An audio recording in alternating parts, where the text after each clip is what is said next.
Hello, hello, hello. It is Thursday. The week is almost over, and then it will be Friday, and then it will be the weekend. And this weekend, we are not expecting a tropical storm in the Floridas. So, yay for that, because last weekend was horrible. It was so rainy. It's all it did was rain, rain, rain, rain, rain. It was a nightmare. Now, I will say this. We over here in my part of the Floridas, which I'm on the Gulf Coast, I'm near Tampa Bay, a little north of Tampa Bay. We just got a lot of rain. There was some flooding, but this neighborhood and most areas around here were okay. So I'm very, very grateful for that. Now I know that Debbie has moved up north in the Carolinas, in that area. Y'all know geography is not my expertise. And y'all are getting a bunch of rain and storms and stuff like that. And I feel for y'all, but it will be over soon. And I hope everybody stays safe. Okay. Welcome, welcome, welcome, everybody. Thank you all very, very much for being here. I'm so happy to see all of you. Thank you, Chezzy, for becoming a member. I appreciate that very, very much. Welcome to the ward. I hope you enjoy your stay. Oh, Wolfie. Already. I've been live for 4 minutes and 30 seconds, and I'm already done with Wolfie. All right. So I know that you guys came for one reason and one reason only, and you guys want to hear all about this situation with Gypsy, Rod, Fancy. So let's get into it. Let me give you a little backstory so y'all know, and then we'll get to the actual part. Okay. So I have known Fancy for a number of years now, since 2019. And she and I had, in the very beginning, a very contentious,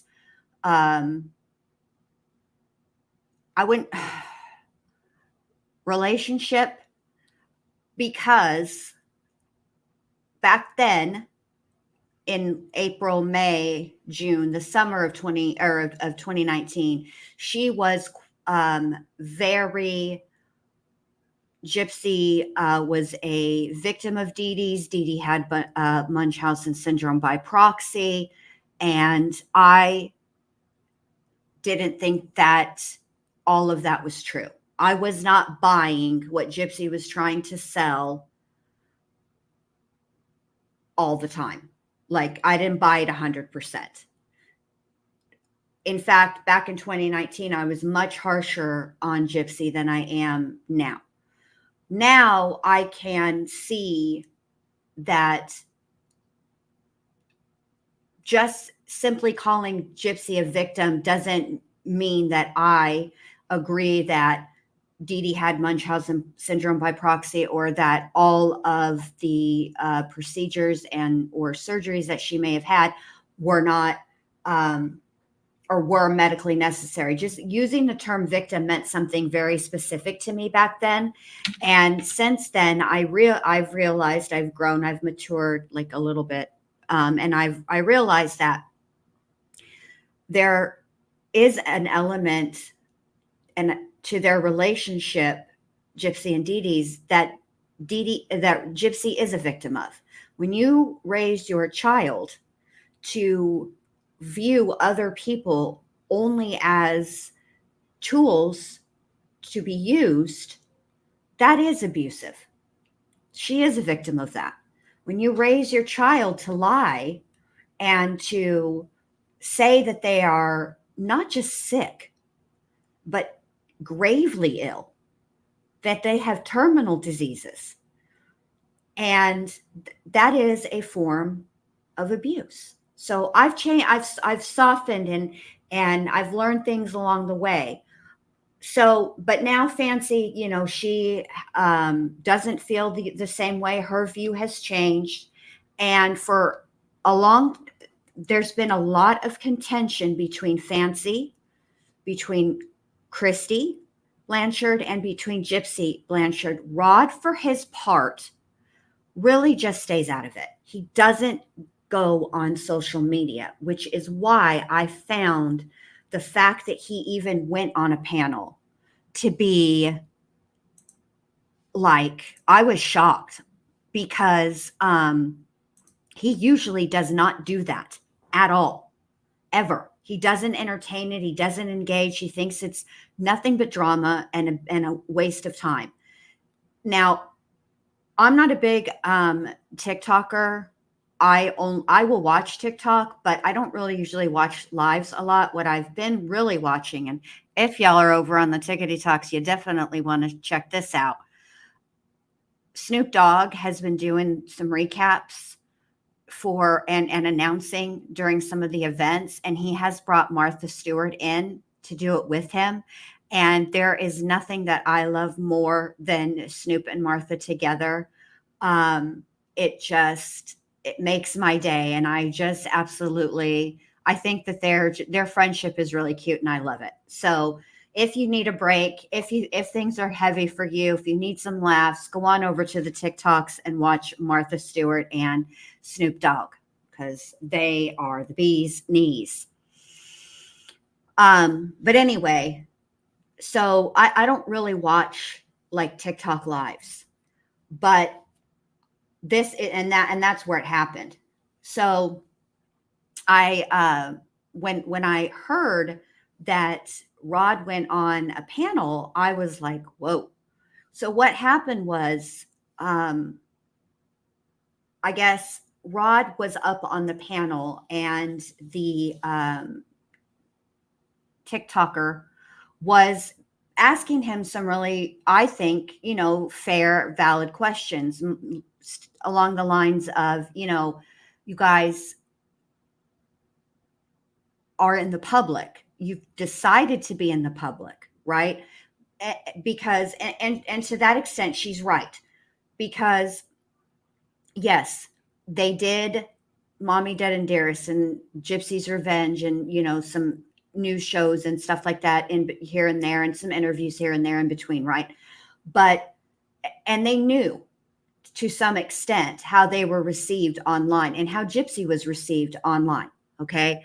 But when she got paroled and she just was everywhere, all over everything, all the time, the more she spoke and the more she, quote unquote, told her story, the more opportunity people had to hear for themselves and catch her in lies.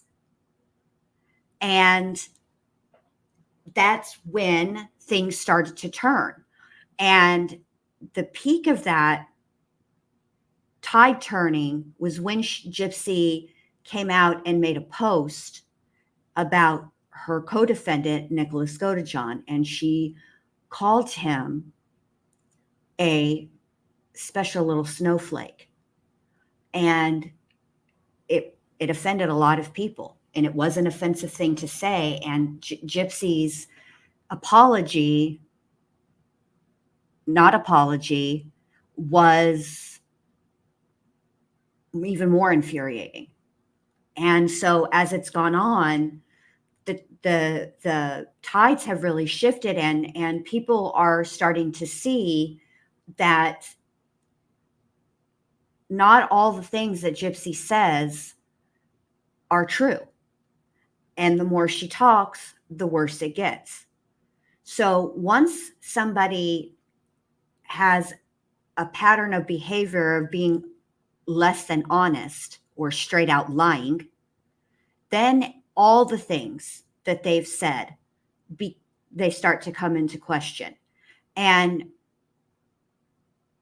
now that the crime scene photos, they've not been leaked, but the more graphic ones, the ones that weren't intended for the public, more people have seen those. They're even, there's more outrage, there's more people being upset.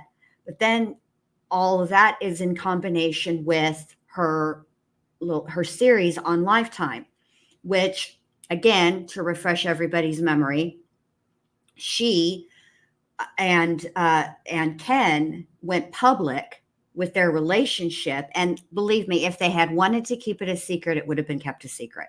But they decided to be out in public, canoodling and throwing it in Ryan's face, and they did. So that made people feel some type of way. And then on top of that, her show hadn't even premiered.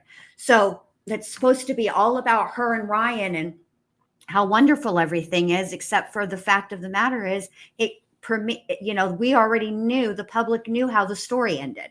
So then, of course, Lifetime had to go back and they had to do some quick editing and all those things. Well, all of that, Gypsy continues to go and do TikTok lives, and then she announces that she's pregnant. She's put her life on Front Street, and by extension, Rod and Christy and Mia are now in the public spotlight and under public scrutiny. And people have very strong opinions about the things going on with that family.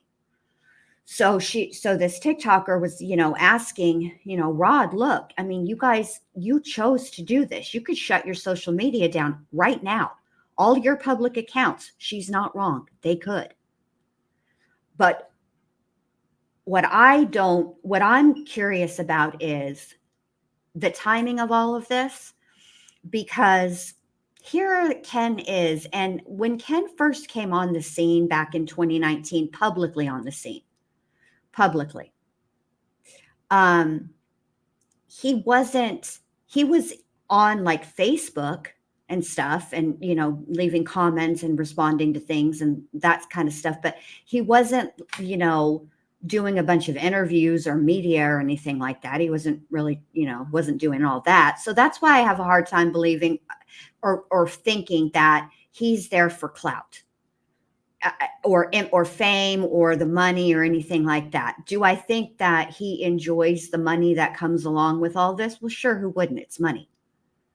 But that's not, this is my personal opinion. This is what I've said for the longest time when they got back together, is that this was inevitable, like Thanos. Gypsy and Ken getting back together is inevitable. That is what Gypsy wanted. She was fixated on him from the moment they met and started communicating and all of those things. And essentially, Ken is the new Dan and Ryan is the new Nick. Ryan was simply a means to an end. She wasn't ever she had to parole to Louisiana. She didn't want to parole to Rod and Chrissy's house. Not because she cared about being a burden. She just didn't want to she wanted to do her own thing, period. That's it. There's nothing wrong with that. It's just what's irritating is the constant, excuses that are everything but the truth, or the reasons. Oh, I didn't want to be a burden, so no, don't play, Gypsy. My personal opinion is she knew she had a trust fund. She references it in a letter, and she wanted to get her paws on that trust fund and thought she had a better chance getting married. Ryan was a local boy to Louisiana. He looked good on paper. He's a teacher, so he had good standing in the community, all of those things. Ken, on the other hand, has been, arrested, nothing, serious. It's mostly, like traffic citations and stuff like that. But, it is what it is. So I think that what ended up happening is that she always wanted to get back with Ken. And once she knew for sure that he was single, she put people in positions and moved things around and coordinated things and manipulated situations until she got what she wanted, which was to be right back with Ken. And she does what she always does, which is to make the person, rather than just say, listen, I thought that I was really in love with Ryan. And that is when my world was very small. When I was in prison, my world was very small. Now that I'm out, my world has opened up. It's bigger. And I realize that I'm not in love with him. And I got to go. I got to bounce. No. She's got to come out with, he's a hoarder. He hoards food. He's got, clutter everywhere. Meanwhile, Rod, for Gypsy's birthday, is reminding her to clean her room. Now, people with this is Gypsy's own description of herself. She says that she has OCD. She cannot stand the clutter. She cannot stand mess. She has to keep things clean. But yet she has to be reminded by her father to clean her room. So, not so sure about all that. All right. So that is the backstory. So Christy worked with the family, or Christy, I'm sorry, guys. Fancy was working with the family on some project, whether that was a documentary, a docuseries, a scripted series. I don't know, and it really doesn't matter because at the end of the day, it didn't get made. But there was a falling out, and things soured between Fancy and the family, and then flash forward to 2024, and Rod, Christy, Gypsy, and Mia are all suing Fancy. Now, the judge in that case did dismiss that case based on it not being the proper venue. However, in June, at the end of June, June 28th, Gypsy's attorneys filed a motion asking for him to reconsider the venue not being proper, and this is why. And they also asked that if he still feels that the venue is not the right venue, then for the judge to direct them to the correct venue. And there hasn't, I just checked today, there hasn't been an update on that. And then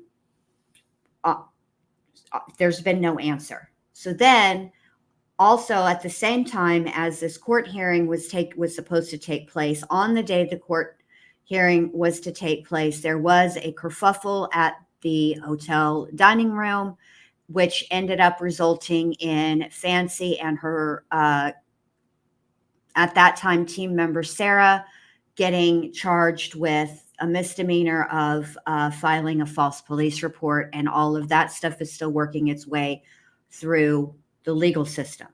So now we're up to August. Rod gets on this panel, and I'm going to share the screen and we are going to get into it. I sent Melissa Jade the link. So whenever she wants to get up here, or if she doesn't want to either, it's fine. I'm going to, of course, do commentary. We have to pause. That's how it goes. It is what it is. I'll try not to interrupt too much. And if I do interrupt, I promise that it'll be something that you'll learn something from, or you'll laugh. That's all I can promise. Yeah, I was at Jade's, at Melissa Jade's shack. I don't know where she's at, and I sent it to her in the group chat. So I don't know. She'll be here if she's, she'll get here. If she wants to come up, she wants to come up. If she doesn't, it's no big deal. The offer's on the table. All right. All right. So here we go. This comes in like kind of abruptly. Okay. But at this point, Rod had been on the panel. Okay. And then he had gotten down, and then Fancy went up. And after Fancy went up, Rod came up. Okay. And then this happened. Okay. So here we go. Let me turn the closed captions on. Now, also, there's nothing I can do about the audio. Rod is not a streamer. He doesn't know all the ins and outs. He's moving around, which obviously makes it difficult to hear. There's a lag, and so there's a little talking over, but we'll get there. All right, here we go. To negotiate with Christy at the 2-year mark to continue to make sure that you and her were paid for the efforts and the time that you put in. And I even offered to set up a trust for Gypsy at the time for that payment. Your wife turned me down. I have everything too. Are you able to sell Gypsy's medical records online? You provided me all of those, and yes, actually, it's just like in their Rod. It did. It's part of our proof. We did not sell her medical records.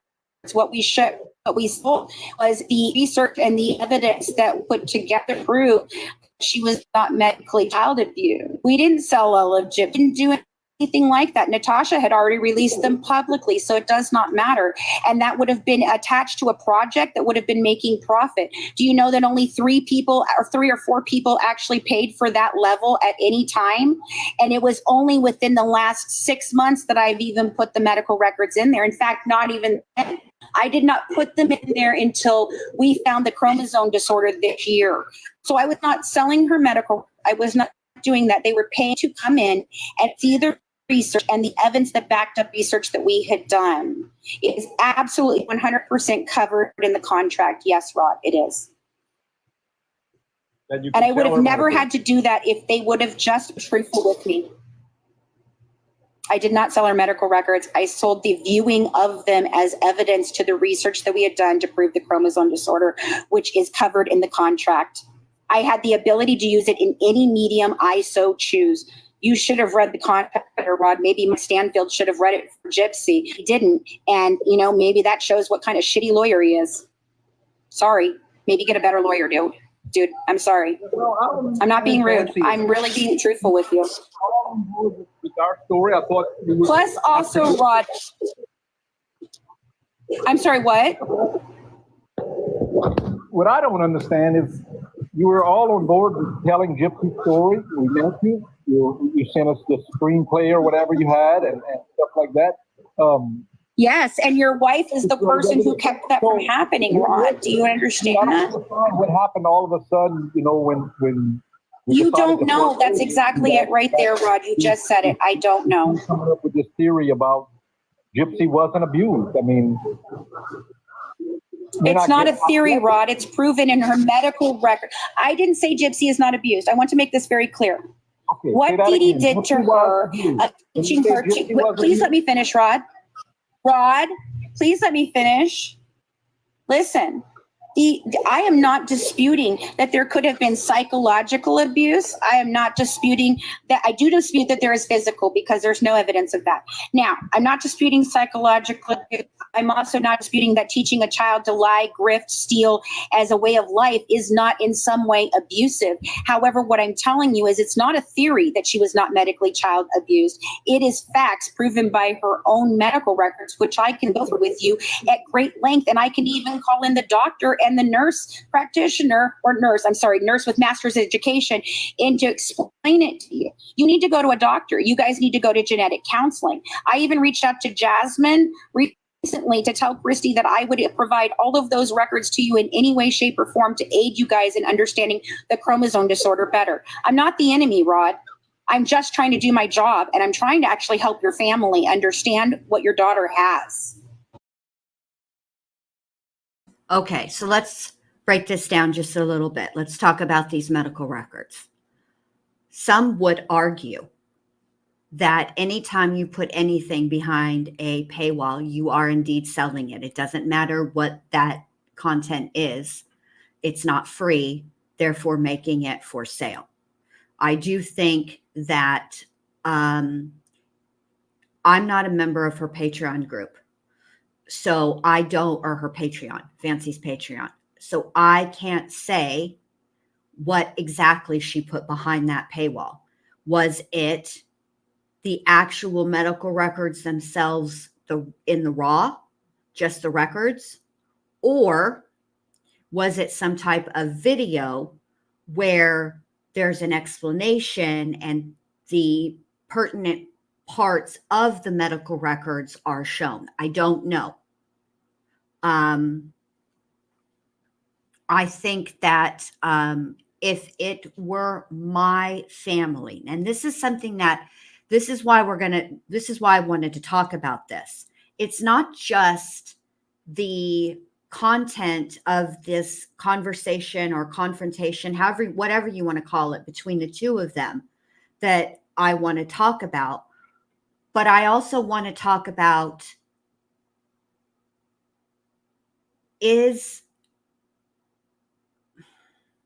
did she go too far? I don't know. I do think that I understand that Fancy has a very long history with this family, and a lot of it, especially the more recent history, has not been good. And it's been very, very contentious between them, to say the least. There have been a lot of accusations that have flown on both sides. And I think that this was just a pot that was just boiling and boiling and boiling, and now it's boiled over. And I understand, Amber, you saying he needed to hear it. I do think that there is some validity to that. However, this is what I will say about that. Rod is old school. Like, Rod is close in age to me. I'm 47. I think he's a little bit older. But regardless, we're the same generation. And family is very, very important. And you defend your family regardless. So it's the old saying, I can talk badly about my family, but you better not. So publicly, there will be a united front. We don't actually know for certain what is going on in Rod's head.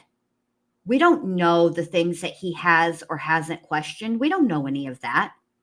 All we know is what he says in a very controlled environment. He does these shows or these documentaries, and it's very controlled, okay? He's asked questions. He gives the answers to the questions. Editing does what editing does. It's put together. But the bottom line is, when the filming is over for the day, it's done and it's over, and that's it. This live is something very, very different. That's a much more out of control, anything can happen sort of medium. That's why lives are so interesting, because you don't know what's going to happen. And he was not prepared for this. Granted, he did decide to go up there and he asked the questions he wanted to ask, and he continued to stay. So, I mean, let's just keep listening. But as far as those medical records go and the contract and stuff goes, look, I don't know where that case is going. It says that it's dismissed. Will it stay dismissed? Will they refile somewhere else? I don't know. I can't predict the future. I'll keep an eye on it. And if there's any updates, I'll let you guys know. But right now, I don't know what's going to happen with it. So let's keep watching. You guys are delusional as to who she is and what she has. I'm sorry. I don't think you'll ever convince me, or anybody will ever convince me, that Gypsy wasn't abused. It's hard for me to put myself. I'm not saying she wasn't, Rod. Rod, okay, look, there are specific criteria to prove medical child abuse, and she does not have that specific criteria. Okay, so I'm not saying she wasn't abused in any way, shape, or form. There's no substantiated proof she was abused emotionally or physically. Okay, but it's not to say it didn't happen. What I'm telling you is, I can say within a shadow of a doubt, she was not medically child abused, which is the new clinical term for Munchausen by proxy, or factitious disorder imposed on another. It was malingering, and yes, I'm assuming that is abusive. It was controlling. I had a controlling mother. She was abusive. Okay, that's why I came to this case, because I understood. But what you're not understanding is there is a clear difference between that type of abuse and medical child abuse. Okay, so I'm not saying she wasn't abused, Rod. How much Possibly. How much abuse does somebody have to take to think about killing their own mother? Okay, think about exactly, Rod. But I don't think it was abuse. Could it be another reason? Could there be another reason for her wanting to unalive her mother? I can't get a word in with you, Fancy. I can't. You gonna let me talk, please? I'm sorry. Yes, I will. I'm sorry. I'm sorry, Rod. So, like I said, nobody can convince me that she wasn't abused. put myself in Gypsy's shoes. Okay. Think about killing your own mother, trying it before, running away, getting caught, brought back, chained up, so controlled. You can call it medical abuse, malingering, whatever you want to call it. That's just semantics. But to think that you're going to kill your own mother to get away from Rod, may I ask you a question about what you just said? Okay. So that was a lot. And I would have, and let me, full disclosure, today's Thursday. So yesterday afternoon, Wednesday, I went to, Fancy did a live on her channel, The Good Wives Network. And I went over there because that morning all this happened on the Tickety Talks at night. And I wasn't on, anyway, I didn't see it live. So the next morning when I got up and I was having my coffee, I was scrolling the YouTubes and I saw all of this, right? So I'm thinking, oh my gosh. So I start watching it. So, but I was also doing a bunch of housework too. So I couldn't, I would switch on and off. Anyway, long story short, I didn't get to watch all of this interview or all of this panel. So Fancy goes live and I wanted to hear what she had to say about it. So I went over there to listen and I made a couple of comments in the chat and she ended up asking me if I would come up on the panel and speak with her, which I did. And I got to ask the questions that I wanted to ask of Fancy. Specifically, I didn't understand how it is that she changed her mind. The evidence has always been the evidence. But the only thing that changed was her relationship with the family. Once it had been good and then it was bad. And she explained that essentially she did not have the interrogation in full. She'd only seen parts of it, the same parts we'd all seen. And once she saw that interrogation video in its totality, she felt very differently. And that's when it changed for her. She didn't know that she could, where you would request the interrogation video would be where the interrogation was done, which would have been in Wisconsin and not in Greene County, Missouri. So she didn't know how. She asked Christy for it and was given a bunch of excuses, this, that, and the third, whatever. And anyway, so that is what she says. So that was her answer to me. So we were talking about it and I did tell Fancy in the comments and on the panel, which is what got me brought up on the panel, is that I felt that she should have let him speak. That she cut him off and didn't allow him to answer fully. And she said the reason that she did that is because she was going at him the way an attorney would go at somebody that they're questioning on the stand. And she didn't want to give him an opportunity to expound. And I said that if I were in that courtroom, I would have objected every single time you did it. And I would have said that you were being argumentative. And frankly, I think that I think the judge would have ruled in my favor more than the judge would have ruled in Fancy's favor. But anyway, that's neither here nor there. But also I reminded her that the judge also would have chastised her because when the court reporter is trying to make a record, when you're speaking over each other, it makes it very difficult for the court reporter. And so she would have been asked not to do that. So that's what I had to say.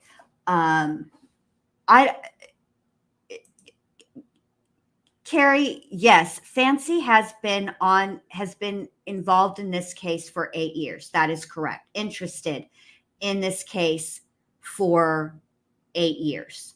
But that's correct. I'm not going to say anything more than that. I mean, it doesn't seem right though. It happened in 2015. 16, 17, 18, 19, 20, 21, 22, 23, 24. I don't think she was involved from 2016 on. I think she said many times 2017 or 2018 because they were still under contract with HBO, and that documentary didn't come out until 2017.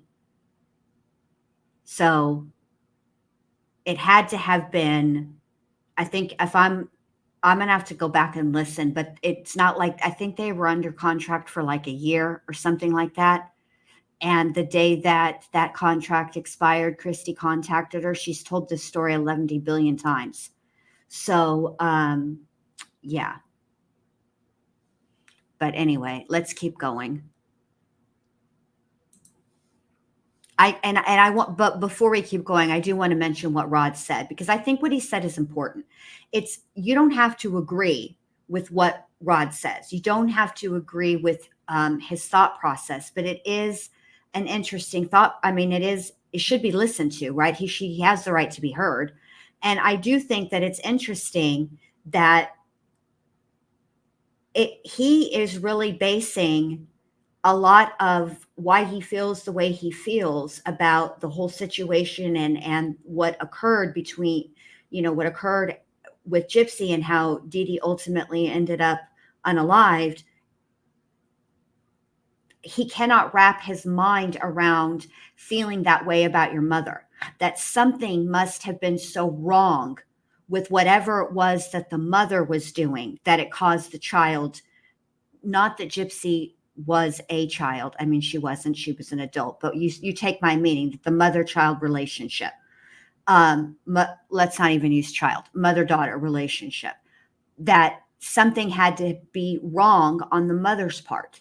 The mother must have been doing something for her own child to want to do this to her, to take her own life. And I feel like you can't, because I watch so much true crime, I know that sometimes, yes, that's the case. And sometimes, no, that's not the case. But I think it's interesting that that's his perspective. And I think that it's important that people acknowledge that Rod is entitled to have his own perspective, even if we don't agree.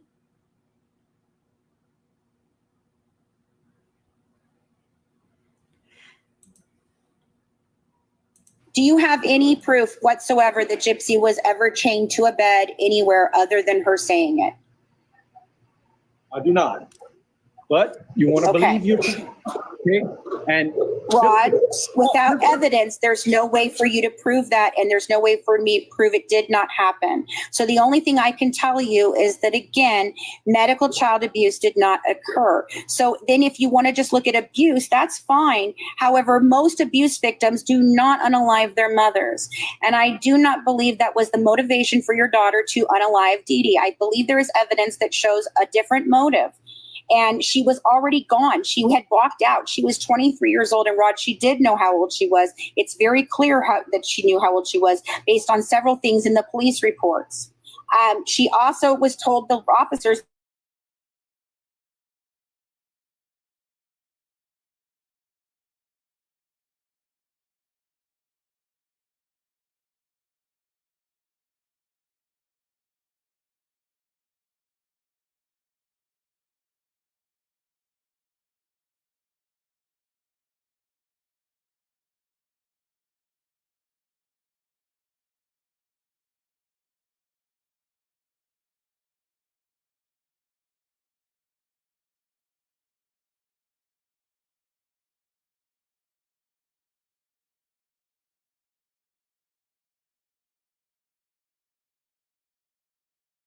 Oh, wow. That was weird. It just kicked me right out.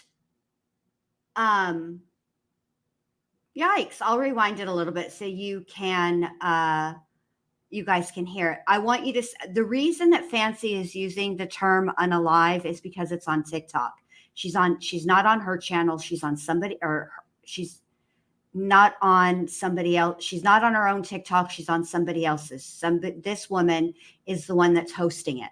So it is good etiquette that there are certain words that TikTok will not allow that will get your live shut down immediately. And those are some of the words. And so out of respect and etiquette, she's not using the words that will get that stream shut down, especially because this is an important stream.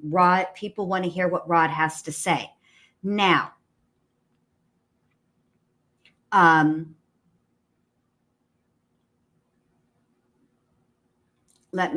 wanted to address something that Little Red said or wrote. Little Red said, I'm not being ugly, but generally, why does she think she is part of the media or press as if she is entitled to approach them like she is a reporter with a news station? Well, I don't know. I don't know if that's how she feels. If she does consider herself part of the media or whatever. I think that what it was, because this is what she told me on her own live, she said that she felt she didn't expect for him to be up there. She was in the chat initially when Rod was on the panel at first. And Rod actually got down off of the panel, and then Fancy went up, and then Rod rejoined the panel. So I don't know if I think what it was is that basically she was already up there, and then he came up there, and I guess she felt like, it was time to ask if this was the only time she was ever going to get to talk to him and ask him any questions, and so she went for it. If Fancy knows this, as I told her, I'm not 100% in love with her tone or the way that she handled this at all. Do I think the questions that she asked, were they good questions? Yeah, they were good questions. But I didn't like, I didn't appreciate her tone. I thought that at times it was, I thought that it came across as combative. So yeah, to me, it came across as combative at times.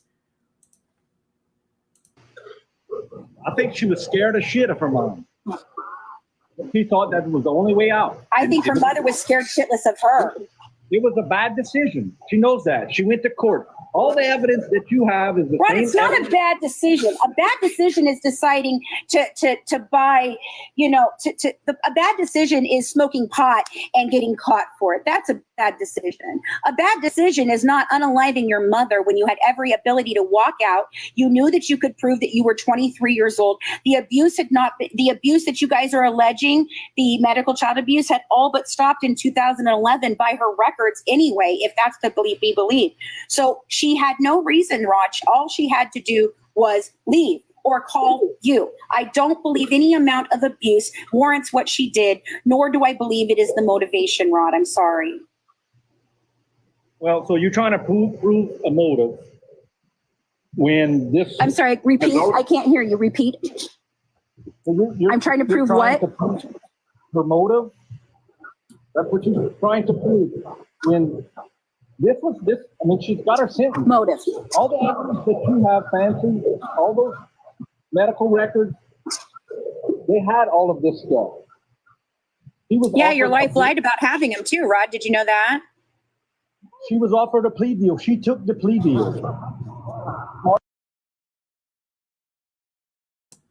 Okay, so first of all, motive most of the time isn't a requirement. The state isn't required to prove motive. So most of the time, there are exceptions. There's always exceptions. They can, but for the most part, it's very difficult to understand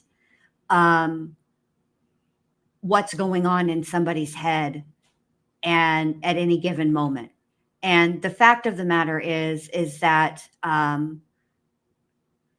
it's very difficult for anybody to prove motive. We'll never know The only person who knows exactly what Gypsy's motive was is Gypsy. Okay, that's it.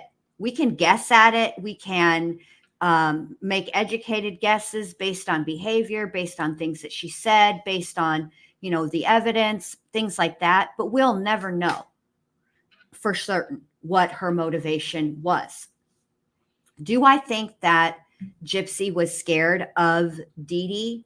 I think at one point when she was younger, she might have been, but I think that the power dynamic greatly shifted. And if you go back and you look at photographs of Gypsy and Dee Dee, you can see the power dynamic shift particularly in 2015, their last trip to Florida. Gypsy is in her Hogwarts attire, and in all of in the pictures from when Gypsy is younger, and I use the term younger loosely because it's hard for me to know exactly what her age was. It's not like, I don't talk to Gypsy and I don't talk to Christy, but you can tell when Gypsy had her original teeth, like her front teeth, and then when she started wearing the dentures. So, obviously. But anyway, my point is that when she's younger, Dee Dee's hand is always on top of Gypsy's. When she gets older, particularly in 2015, Gypsy's hand is on top of Dee Dee's. We'll also say that it has been established that Dee Dee was not in the best health. Okay. I don't think that she was like bedbound or, super, super sick all the time. But the fact is she did have kidney stones, and it's not like when she got the kidney stones, she'd get, one or two of them and they would be in one kidney. She would get them in both kidneys, and she had, like 6 in one and 5 in another at one time. You know what I mean? And kidney stones are very painful. She had to have them, blasted or whatever. So was she in the best health? No. I think that this is my personal opinion. And this is why I preface this by saying it is my personal opinion based on the evidence, based on the social media posts, not so much from the Gypsy Blanchard account, but their other joint account, the Snow Gypsy, which there were 2 of those. Things that, just other things that, from the records, from the crime, etc. I think that 2011 was a pivotal year. That is the year that Gypsy left to be with Dan, and all of that happened. And then in 2012 is when she met Nicholas. I think 2011, I think all of that, plus the fact that Dee Dee wasn't the healthiest. I mean, it is what it is. I think that took a lot of wind out of her sails. And I also think that when Gypsy I don't like to use the word run away because she was an adult. She was 19 at the time, and she knew she was 19. In fact, she took stuff with her to prove her real age. So she knew, and I think that's one of the reasons why the shift occurred, because Gypsy realized that in order for the grift to continue, she had to be compliant. And it wasn't as if she were a child anymore and had to do what her mother said. She was a legal adult. She could leave if she wanted to. And I think that's a lot of when there was this power shift between Dee Dee and Gypsy. And I think that Gypsy said, look here, I'm an adult and you need me for this grift. I don't need you. We're going to do things my way, or I'm going to do what I want when I want to do it. The end. And I think that's when it changed. And I also think that's when a lot of, obviously, after that whole situation, it's not like Gypsy went over to Dan's house and it was just Gypsy and Dan, and then Dee Dee showed up to collect her. That's not how it happened. There were multiple people there, including Dan and the guy that actually owned the house. There were multiple witnesses who saw her without a wheelchair, who knew that she could walk. That's what I think ended the grift, if you want to know the truth.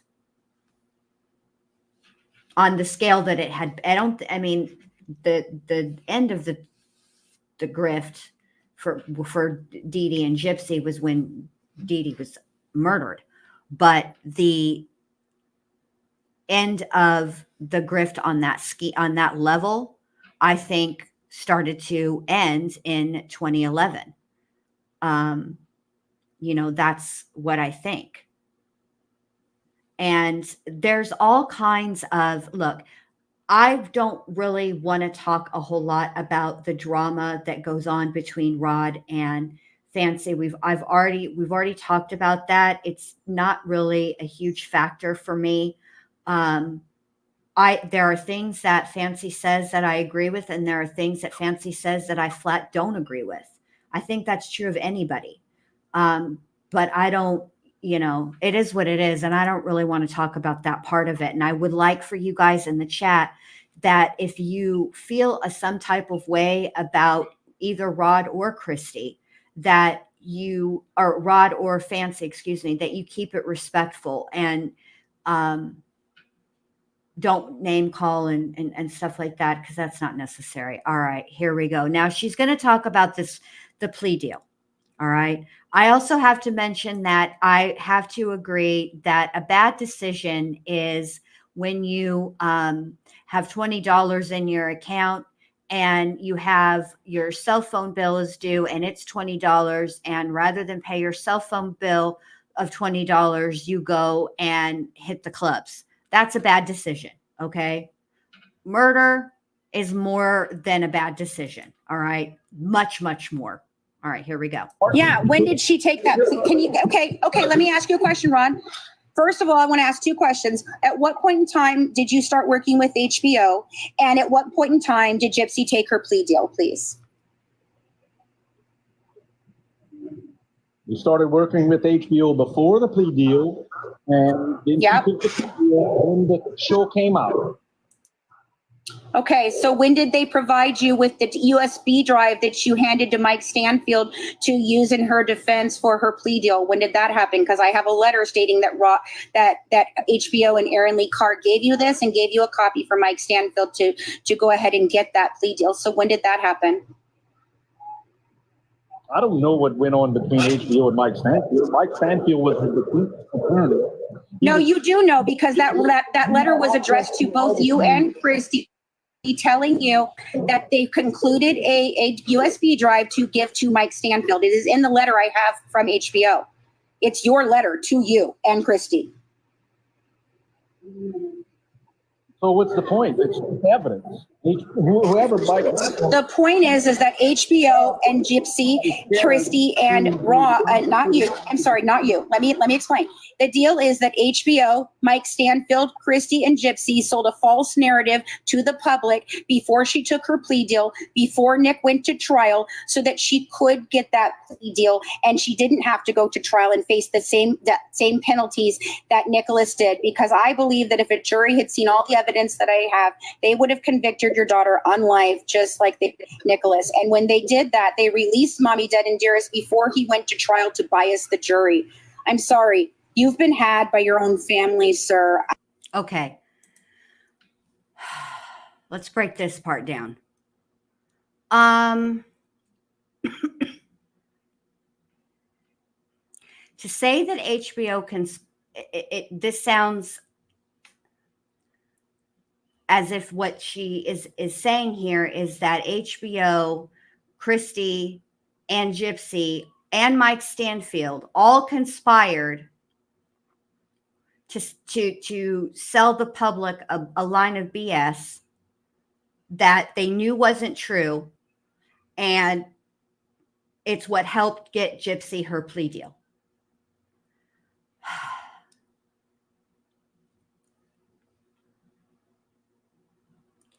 I don't agree with a lot of that. Okay. I don't know what letter she has. I don't know. And furthermore, just because the letter was addressed to Rod and Christy doesn't necessarily mean that Rod saw it. Rod works offshore, and I don't know what he sees and what he doesn't see. He doesn't sound like he even knows what she's talking about.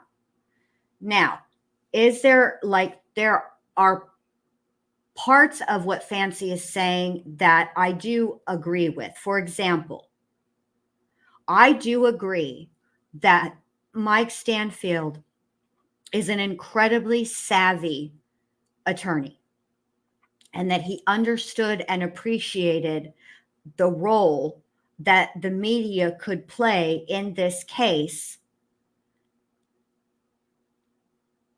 in a positive way for his client. So I want to show you guys something, and this is why I think that, okay? This is why I disagree with what Fancy is saying. Okay, I'm going to go over to MJ Pack's thought catalog. And the reason I want to go over there is because MJ Pack covered this case from the very beginning on her thought catalog.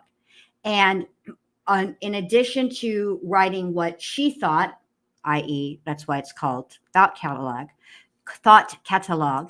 she was also sent things by other people. Okay. Now, give me just a second because I have to find the part. Okay.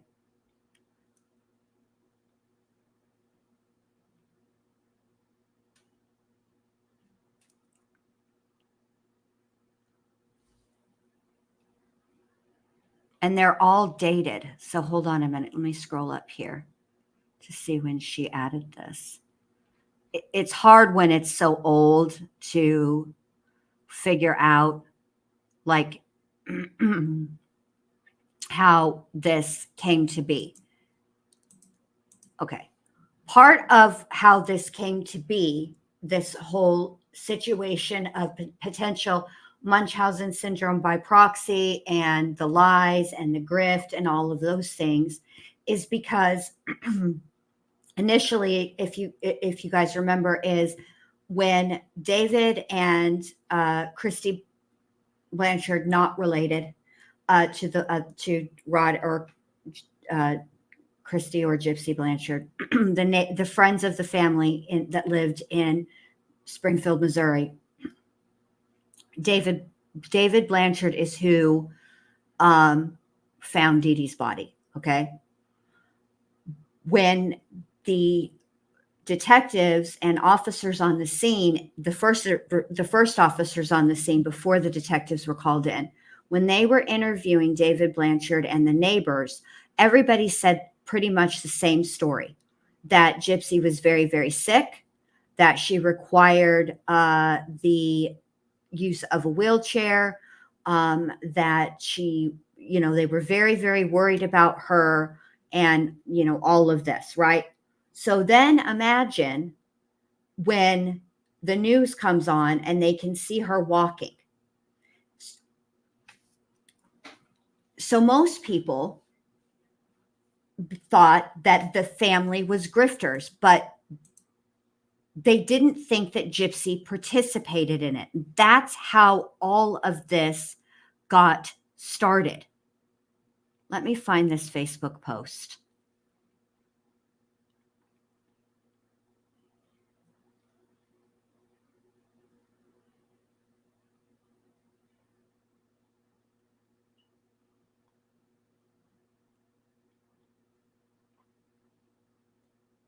All right, here we go.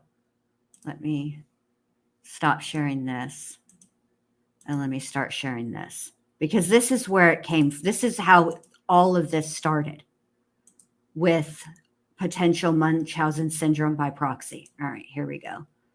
Let me add this to the stream because this is important, I think. There's a bigger picture here than just, oh my God, Rod got on live and Fancy went at him and blah, blah, blah. No, it's bigger than that. There's more. There are things. Can y'all see this okay? All right. So this was in the Facebook group. She said, this person says, I'm new. Are we thinking this woman and daughter a scam? Wow. To add insult to injury. How sad, doing this for money. Or Munchausen by proxy. How did you find out? Just smelled fishy and started digging. What is Munchausen by proxy? How is it a scam?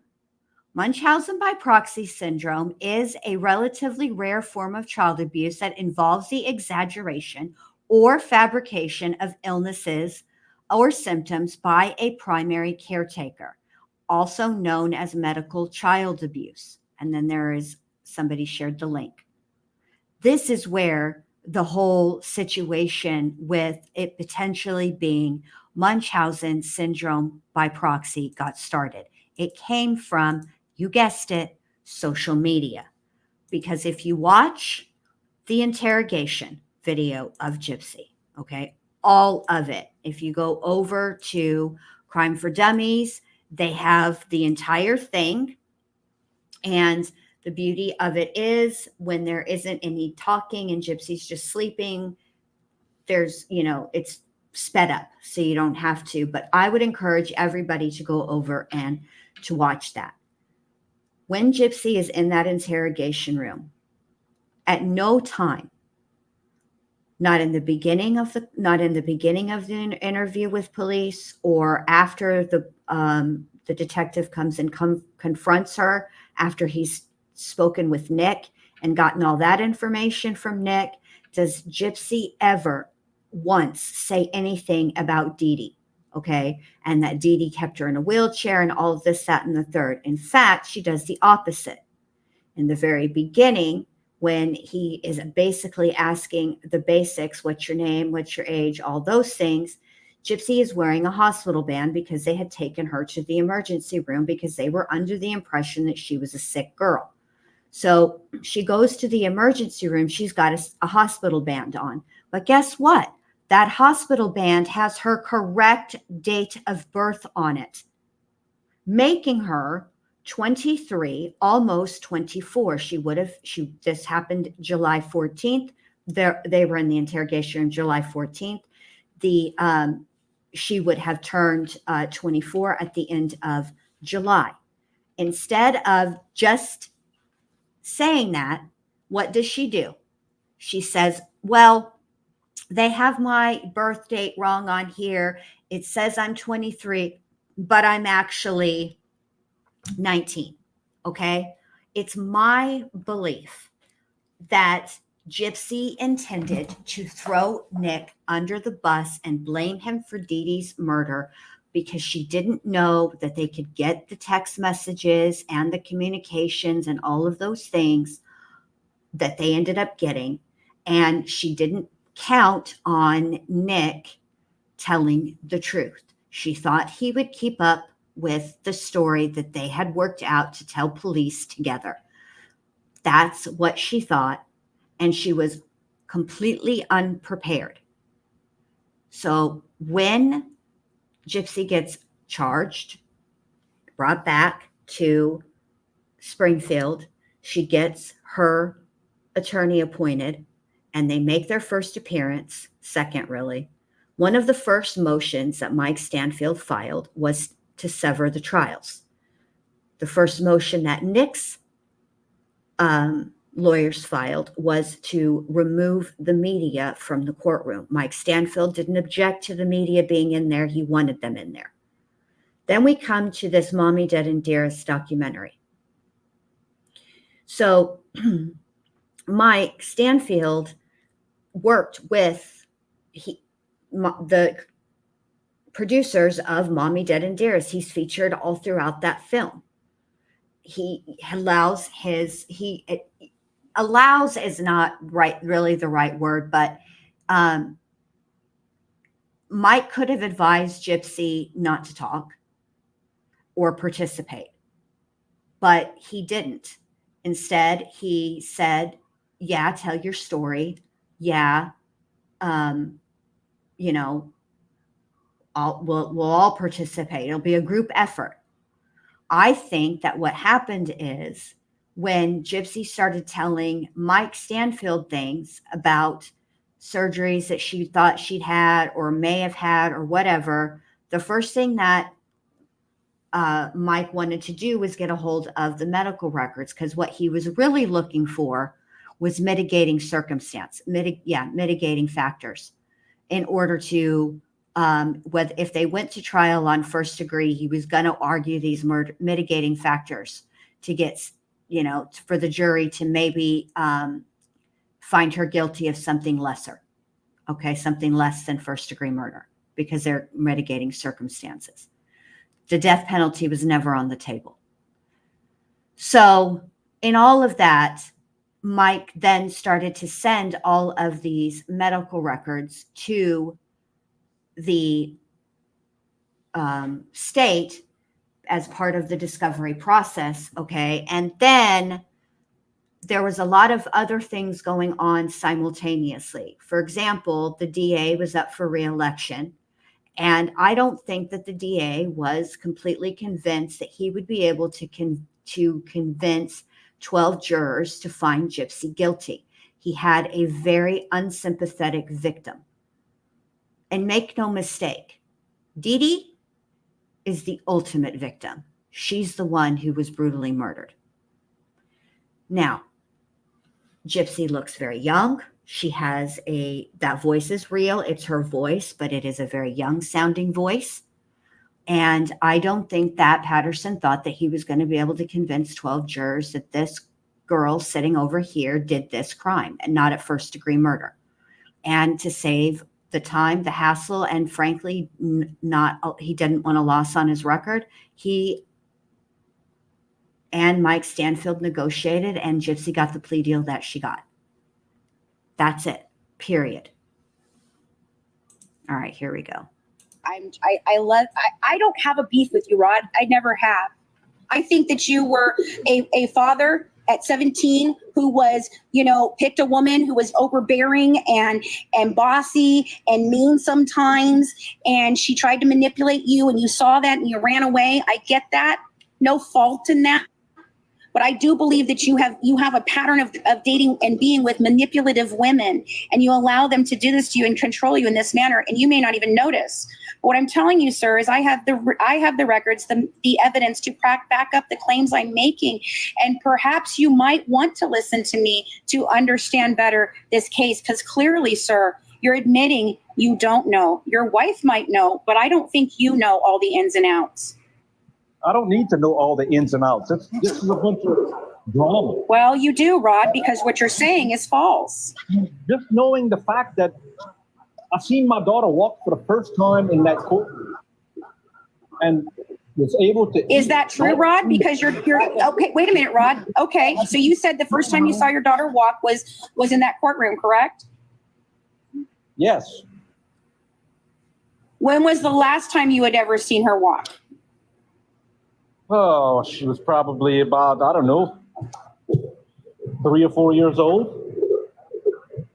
So you're telling me from 3 years old on, you never saw your daughter walk?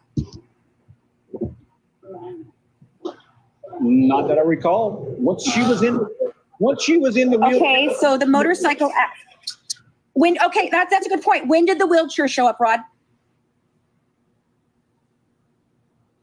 I don't know. It was after. Was she 7, 8, or was she 3 or 4? After the motorcycle accident.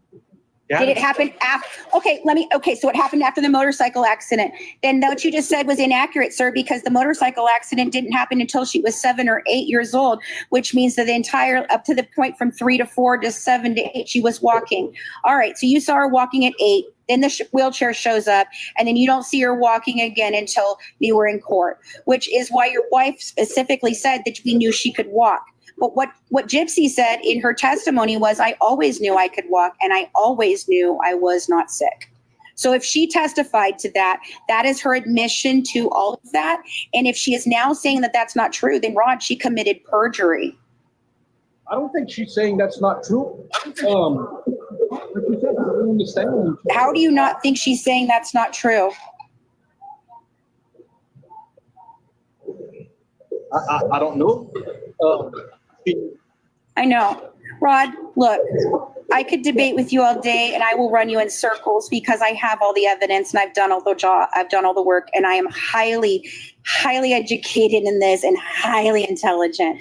I am not trying to say that to talk down to you. I just think you're misinformed, and I think you've been misled by the women in your life.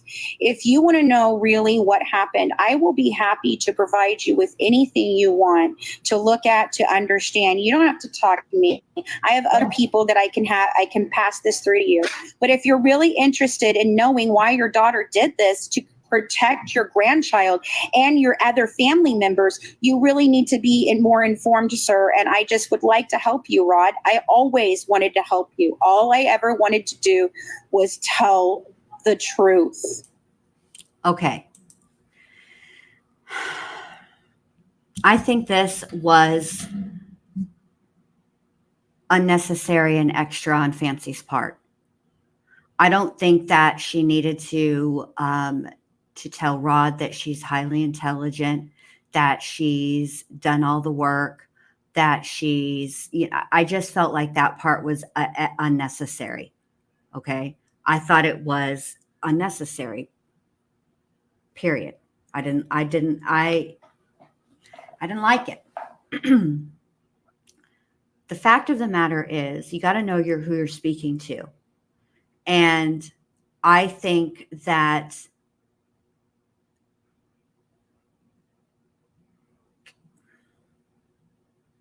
asking Rod these questions and not letting him finish on sometimes, like when he would be wrong about, like when he said that, the motorcycle accident happened when she was 3 or 4 and, there was an interruption there.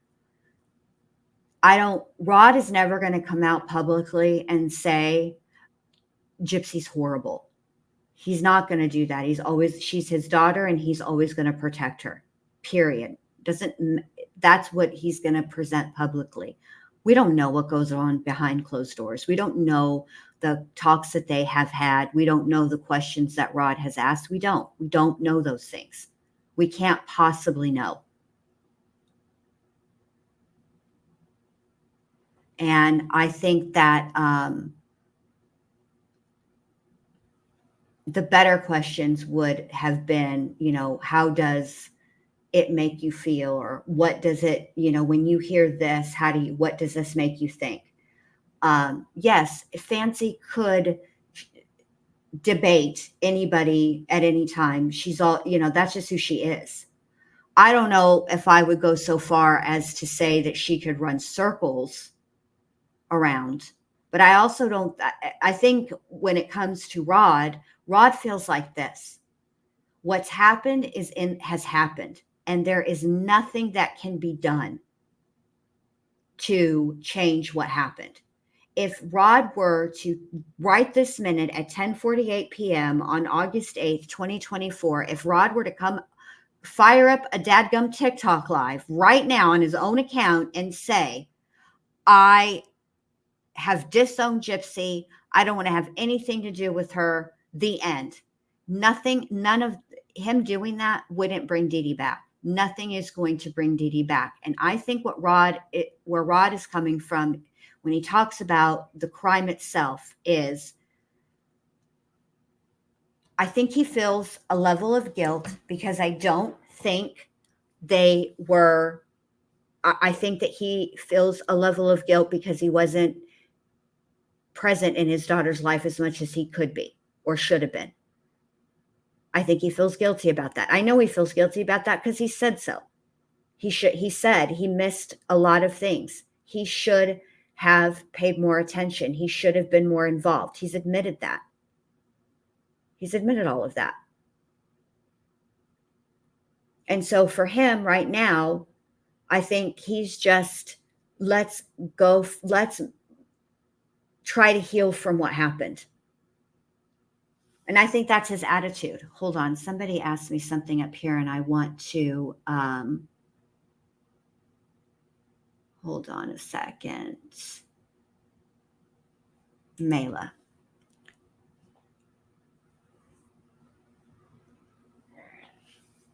All right. So Mayla's mom says 2 things.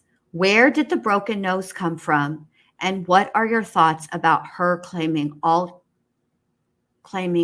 is, all the kids have have that same chrome disorder based on looks? This is what I think about that. I don't know who came up with the broken nose theory. I don't know what because I have heard about it. What I haven't heard is the person who came up with it. I haven't actually heard what they said regarding that. So this is what I think about the broken nose very generally.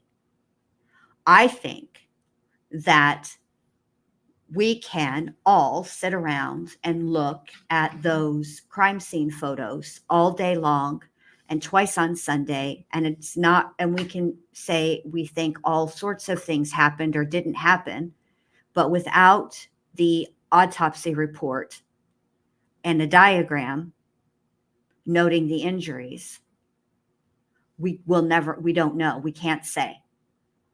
I think that the speculation that that her nose was broken comes from the fact that there was blood coming out of her nose.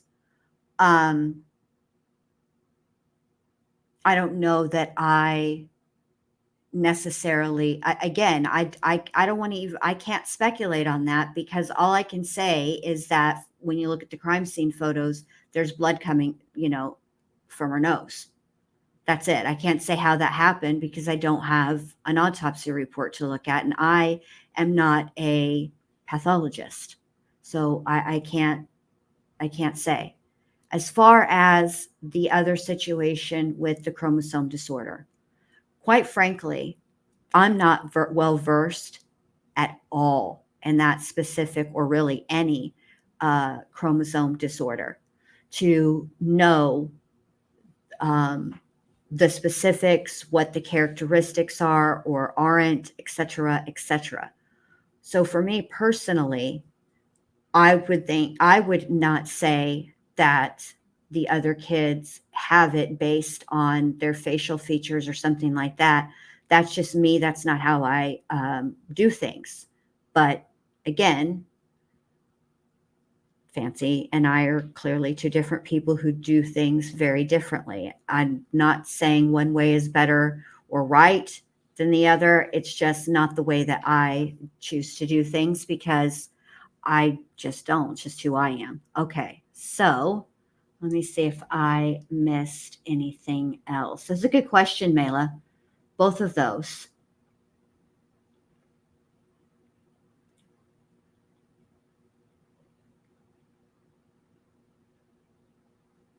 All right, let's see.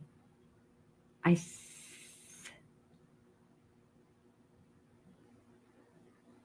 see. Oh, Sherry, thank you for becoming a new member. And also, Trio Girl Mom, thank you for being a member for 1 month. I appreciate that. Thank you guys both so much. Thank you for your support. That means the world to me. Let's see. Now, I will say this. Ash makes an excellent point, and a point that I've also said to Fancy as well. I think it's a mistake for anyone to get so personally involved with stuff like this. It doesn't lead anywhere positive. I could not agree more.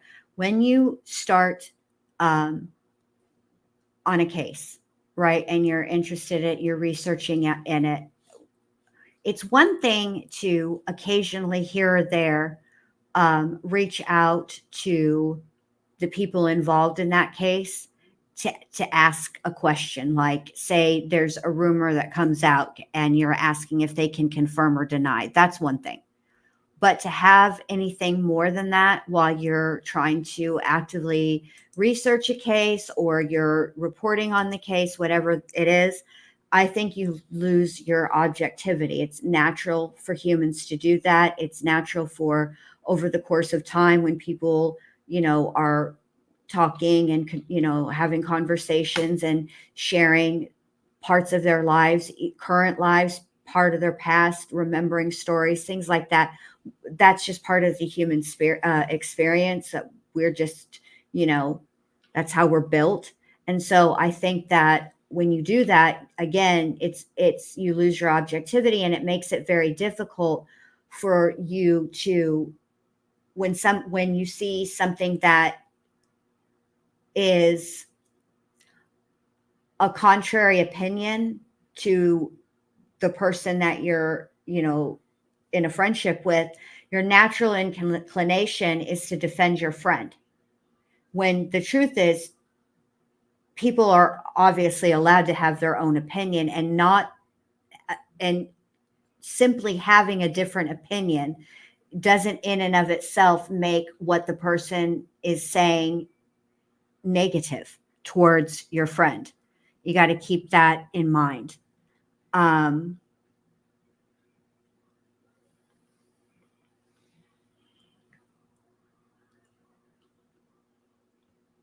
right. So here's Oliver says, I'm old school and a retired nurse. Fancy was not out of line. Somebody needs to put them in line. Gypsy is a cold-blooded murderer who has somebody in prison for life that she used. Okay. I don't, let me ask you this, Oliver. After all of this has happened, right? Because now it's been a couple of days, and Fancy said what she said, asked what she asked, what happened, all the things, right? What's changed? Nothing. Nothing has changed. Nothing. Fancy, I am informed. I live this. Since Gypsy was born, I lived this. But you said you didn't live this, Rod. You said that she was far away. You said that you never went to her doctor's appointments. You said you never saw her. However, we have quite a few pictures where I'm pretty sure you had a relationship with her for quite a long time. Okay. So, who asked this so I can...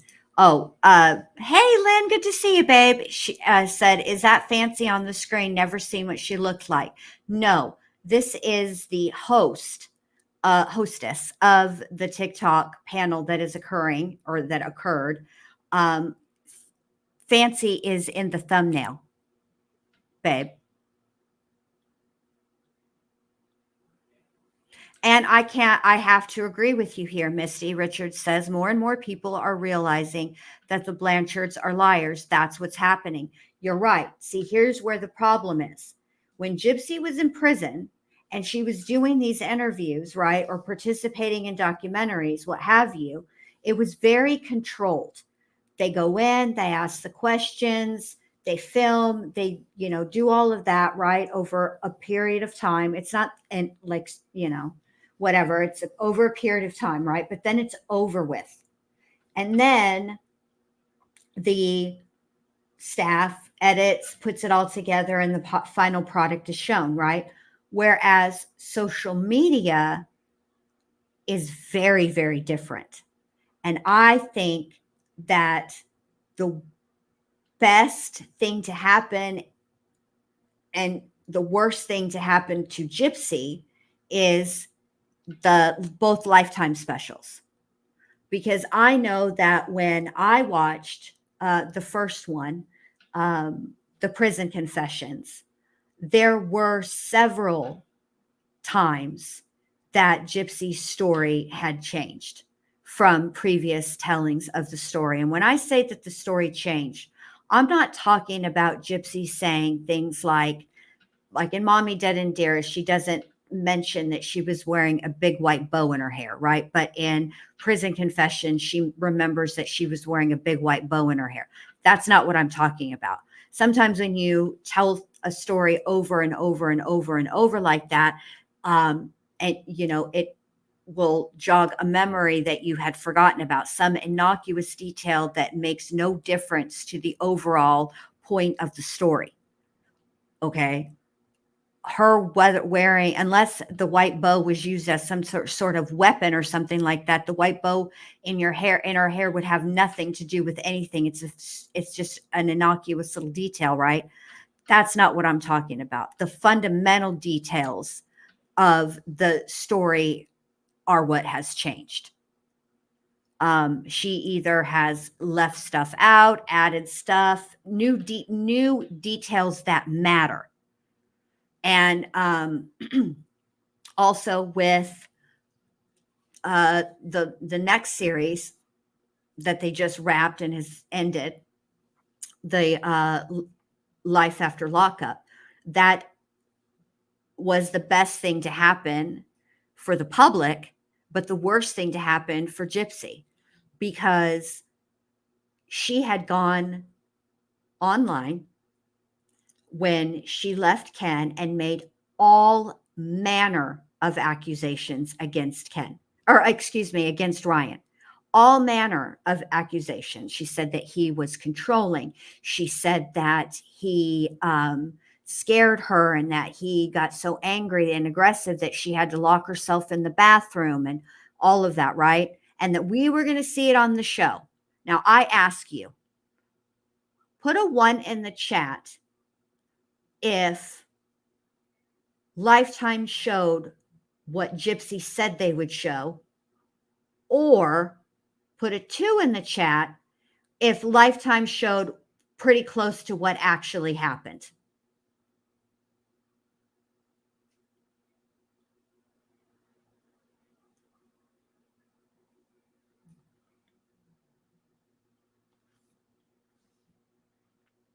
All right. All right. So this is Fancy. Hi, Fancy. From the Good Wives Network. She says 270 pages with research, with the research, and redacted them. The only things were in there to prove the chromosome disorder and that the doctors were not negligent. Okay. That's what's in Fancy's Patreon.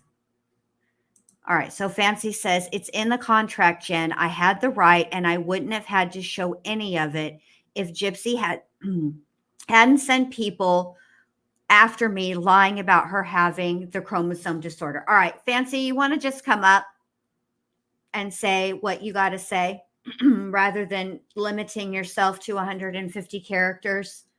And okay. So the options are, do you think that Lifetime showed, and okay, let me start again. Do you think that Life After Lockup showed the things in the series that Gypsy claimed that Ryan was controlling, that he was abusive, and that she was afraid of him?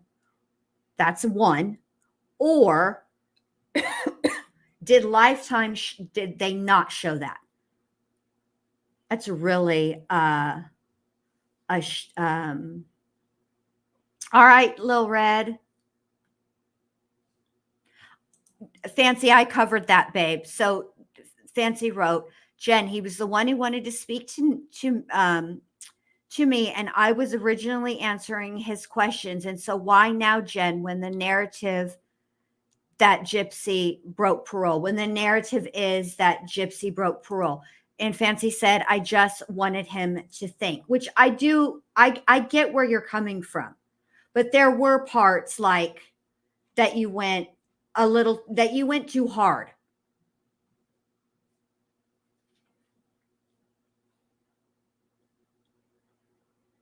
So do you, Fancy, if you want the link, let me know and I'll drop it for you. And you can come up and speak your piece. If not, I'm just going to keep on going. I do think that this part is interesting. So let's keep watching this. I'm going to rewind it a little bit so we can hear how this started, and then we'll discuss. All right. So here's where it started. Gypsy was born. I lived this. But you said you didn't live this, Rod. You said that she was far away. You said that you never went to her doctor's appointments. You said you never saw her. However, we have quite a few pictures where I'm pretty sure you had a relationship with her for quite a long time. I did. When she was younger, after they started moving away towards New Orleans and everything, I didn't see her at all for many years. But I remember her being. And why is that, Rod? Why did you never go for visitation, Rod? And I was busy working life. You know, we tried to make a trip when she was maybe 17, 18. So you willfully did not participate in your daughter's life because you were working, and I get that. But sir, then you can't sit here and tell me that you lived it because you didn't. You were offshore, and you have no idea what Dee Dee, nor Christy, nor Gypsy, nor any of the other family members were doing back home. You yourself have admitted that you never ever went to a doctor's appointment, not one time. You never questioned her. You never took her to court for anything except for the one time where you disputed some of the medical charges. I think she told you the truth, Rod, and I think you believed that because it was the truth. And I think now they are changing the narrative because it doesn't fit. Fancy. She thought about killing her mom to get away from her. That's all But the why, truth. Rod? Why? She started thinking about killing her mother all the way back to 2011, sir, when she shot her with a BB gun 10 times. Yeah, because she wanted to get away from her, man. For what reason, Rod? Why didn't she just leave? She was in 2011. She was over the age of 18. Why didn't she call you? Why didn't she just leave, Rod? She knew. I don't know. I can't. She didn't leave. She was probably scared shitless to get caught again, Fancy. Rod, no, the cops never brought her home. Do you understand that? The cops have never been called to bring her home. She willfully. Okay.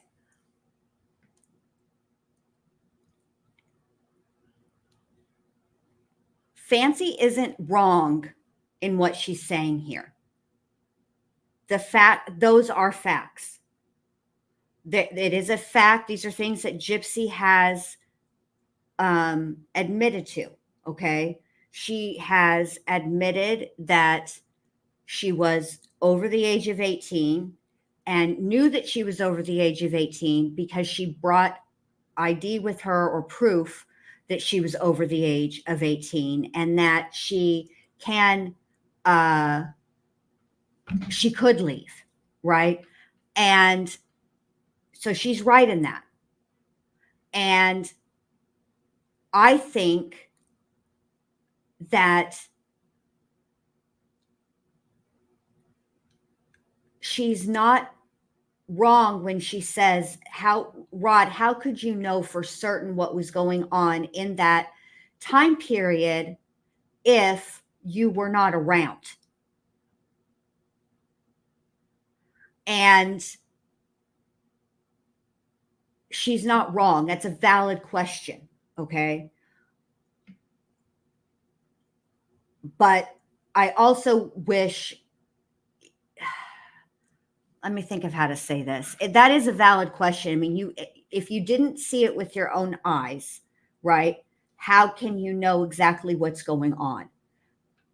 At the same time, some of the stuff that Rod is talking about are his perceptions of what was going on. And I don't think that, and what he's not saying here, and I really wish that this had gone a little differently, because I would like to ask Rod more about Dee Dee herself. We know very little about Dee Dee, really. We know very little about Dee Dee. And so I think that this is an impossible situation for Rod to be in. Think about it this way. Although Fancy is laying out the facts here, it is true. She knew she could walk. The cops are not who brought her back from Dan's house, which, by the way, and this is something I've always wondered, why it took so long for Dee Dee to figure out where Gypsy was. This is one of those details that's changed, and it is an important detail in Gypsy's story.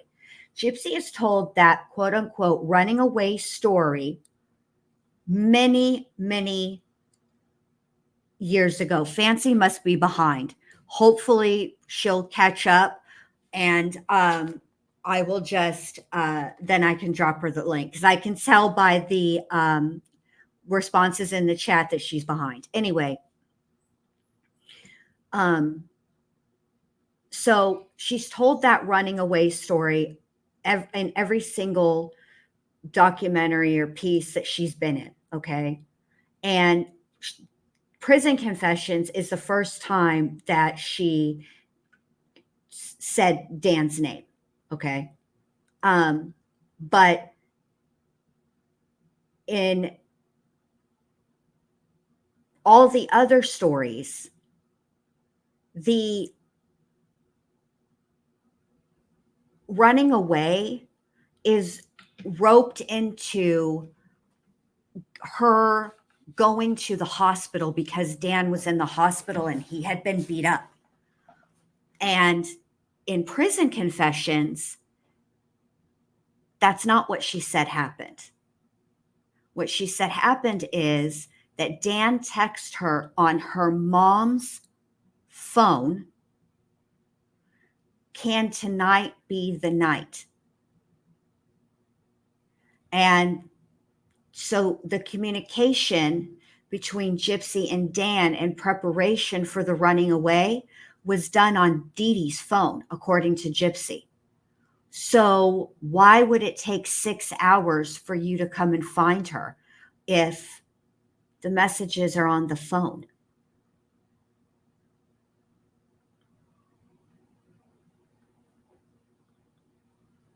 So it's a very, Rod is in an impossible situation here. If he says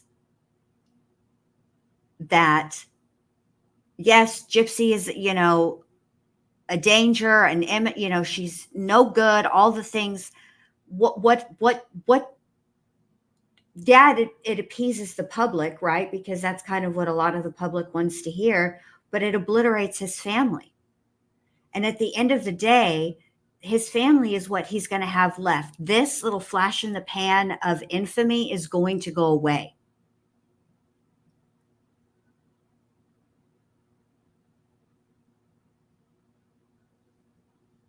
So that's why, I think he is publicly defending Gypsy, and who knows what he thinks behind, in his brain.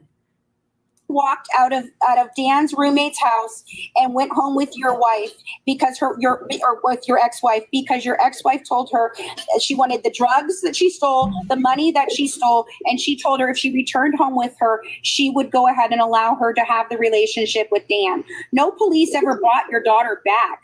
The only time that the police were ever involved was in 2009 when a nurse that worked for Dr. Steele supposedly called in a welfare check.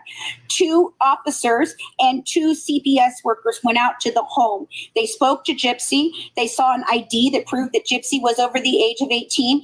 Dee Dee provided them with medical records that showed that she did have some of the developmental delays and the actual physical ailments that she had.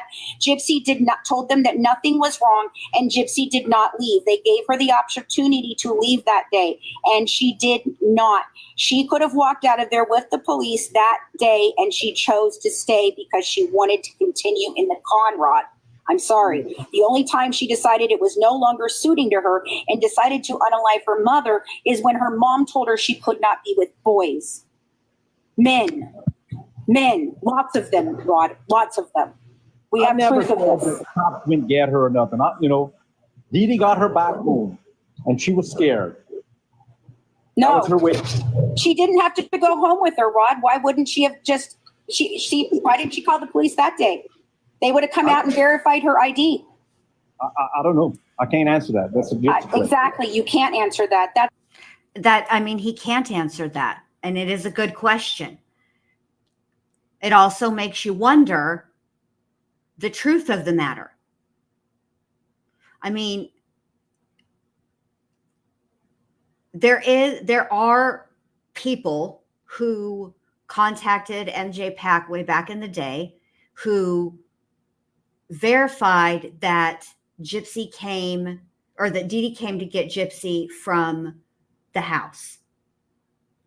There's the other element to that story that Gypsy has now added is that Gypsy's mom, that Dee Dee asked for the cash and the pills that she took, and that they had a little tete-a-tete on the porch. That's a new detail, because in past versions of this story, Dee Dee came in like a wrecking ball, saying that she was going to call the Popos.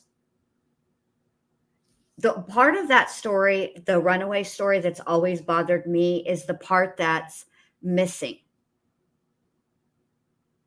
I think that the part that's missing is the discussion about all these people that now know that Gypsy does not actually need a wheelchair.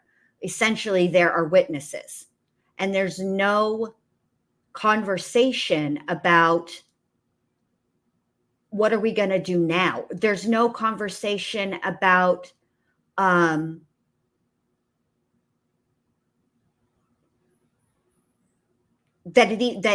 there were even witnesses. Like, it's completely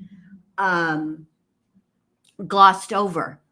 And I do, let's keep going. I hope you guys are being nice in the chat. You better be being nice to each other in the chat. Listen, I want to tell you guys something, and I mean this from the bottom of my cold black heart, okay? We're having a discussion, okay? Nothing that we say here is going to change anything, really, okay? Gypsy's going to do whatever the hell Gypsy's going to do. Rod is going to do what Rod's going to do. Ken's going to do what Ken's going to do. Everybody's going to do what they're going to do. So rather than, let's not tear each other down over a case that, yes, we feel passionate about, right? That's cool. But there's no reason for us to be ugly to each other or nasty to each other or tear each other down in the chat. When at the end of the day, I can assure you that we're not going to have any impact on what ultimately Gypsy does. We're not. It's just the way that it is. So be nice to each other. You guys can have different opinions, but be not. But you don't have to. You don't have to attack each other over your differing opinions. And if that's the problem. She had every opportunity to leave and she did not. So I do not believe that abuse is the motivating factor for the reason that she killed your wife. I believe your ex-wife, there is many, many other reasons that we believe is a motivation for this, sir. Well, and I can show them to you. The investigators did not continue to investigate after your daughter took a plea deal. They were instructed by Dan Patterson to stop investigating. They already had a confession from her co-defendant. They did none of the investigating. And the officers in the case said that they were investigating a long financial fraud. And they were very upset that they did not get to take this to trial because they believed they had evidence to prove why this was done. And it had nothing to do with abuse. You and HBO, your wife, Gypsy, all changed that narrative, and you have lied to the public for 9 years. Not you specifically, I don't think, but your wife and your child have. Your daughter, Mia, even is calling her out in front of her. Can you not see the writing on the wall, Rod? She's a very disturbed girl, and she needs help. You're denying that she has medical conditions. You're denying that it has anything to do, that she has any medical conditions related to the chromosome disorder. And do you understand, for the health of your grandchild, that is rather dangerous? I don't think Gypsy has any medical conditions. Rod, she has medical conditions. She's taking medications. She has conditions from this, Rod. They're proven in her medical records. What are you talking about? She got a full checkup. Rod, can I ask you a question? Can you please go to Rare Chromo? Please go to rarechromo.org, type in the microdeletion of the 1Q21.1 that she has, and look at the 11 or 12 page document that they have. If you do so, it lists every single one of Gypsy's conditions throughout her life as being part of this type of disorder, sir. And it has varying levels of degrees of severity, from no symptoms whatsoever, all the way up to a baby being born with severe microcephaly that cannot last outside of the womb for more than a few days. There are serious ramifications. And if you have not done genetic counseling, sir, you're not protecting your grandchildren. You're not protecting Mia's grandchildren. You're not protecting any of Dylan's children. And you're not protecting Nicolette's children. And you're not protecting Gypsy's children because you're choosing to be willfully ignorant. Just go get the counseling done, sir. I'm trying to save your grandchild's life. Okay.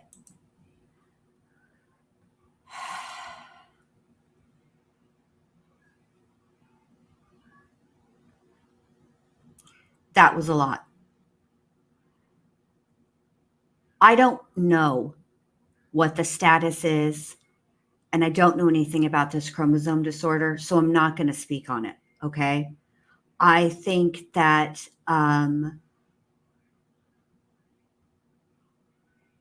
encouraging the to get genetic testing, that's about all that can be done here. Rod doesn't have control over this either. You know, if Gypsy doesn't want to get genetic testing or whatever, he can't make her. He can't, you know? So it is what it is there. All right, here we go.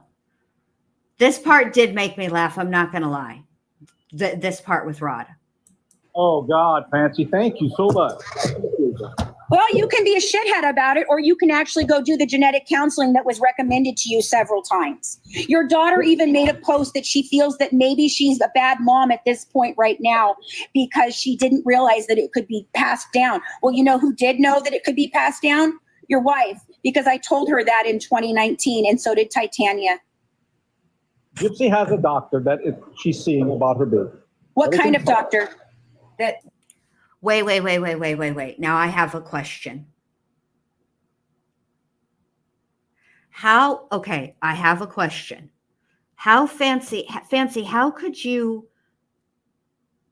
said that you only found out about this chromosome disorder this year. But then you're saying right here in this clip or this part of the live that you told Christy about it back in 2019. So I'm kind of confused there.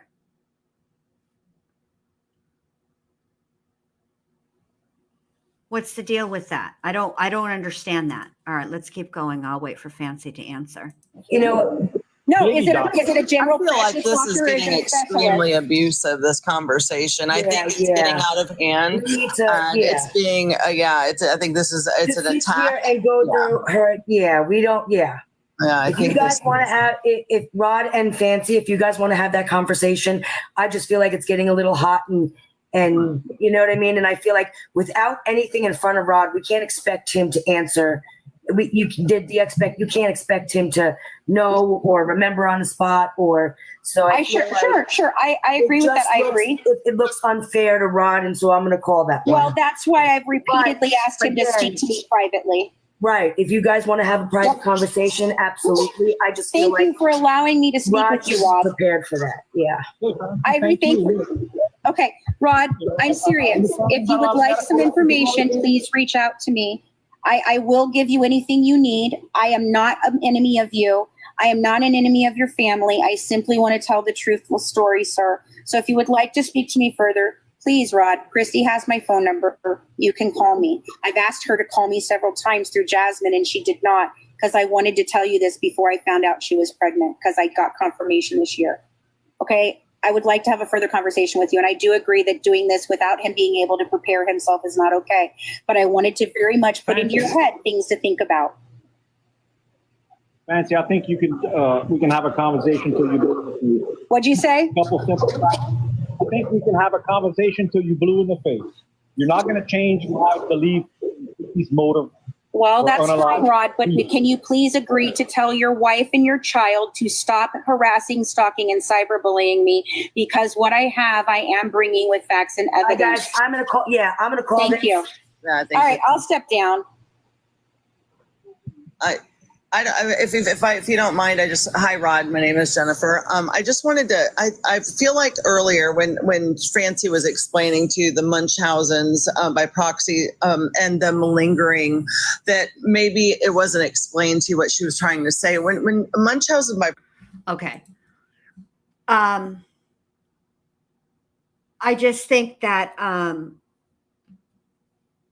I think we get the drift, right? Like there's nothing really beyond that is super incredibly earth-shattering or anything we need to spend, a significant amount of time on. The person on the screen was the actual hostess of the show. Now I let me just put it in the chat so Fancy can, because I don't know if she's in time with the live or if she's behind.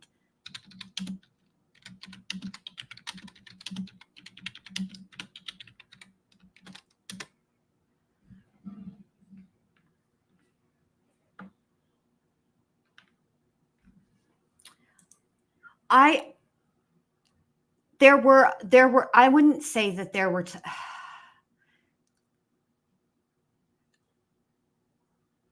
there was a time, there was once, and I didn't catch it when I was on your panel, but when you called him delusional, that is rude.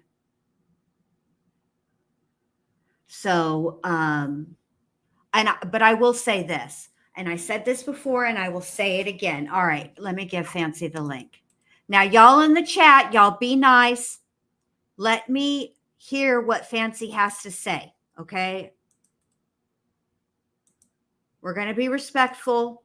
If we want to try to understand why she said what she said, or the questions that she asked and why she asked, of all of the questions in the world she could have asked, she asked some very specific ones. Why did she choose? She's the only one that can answer that.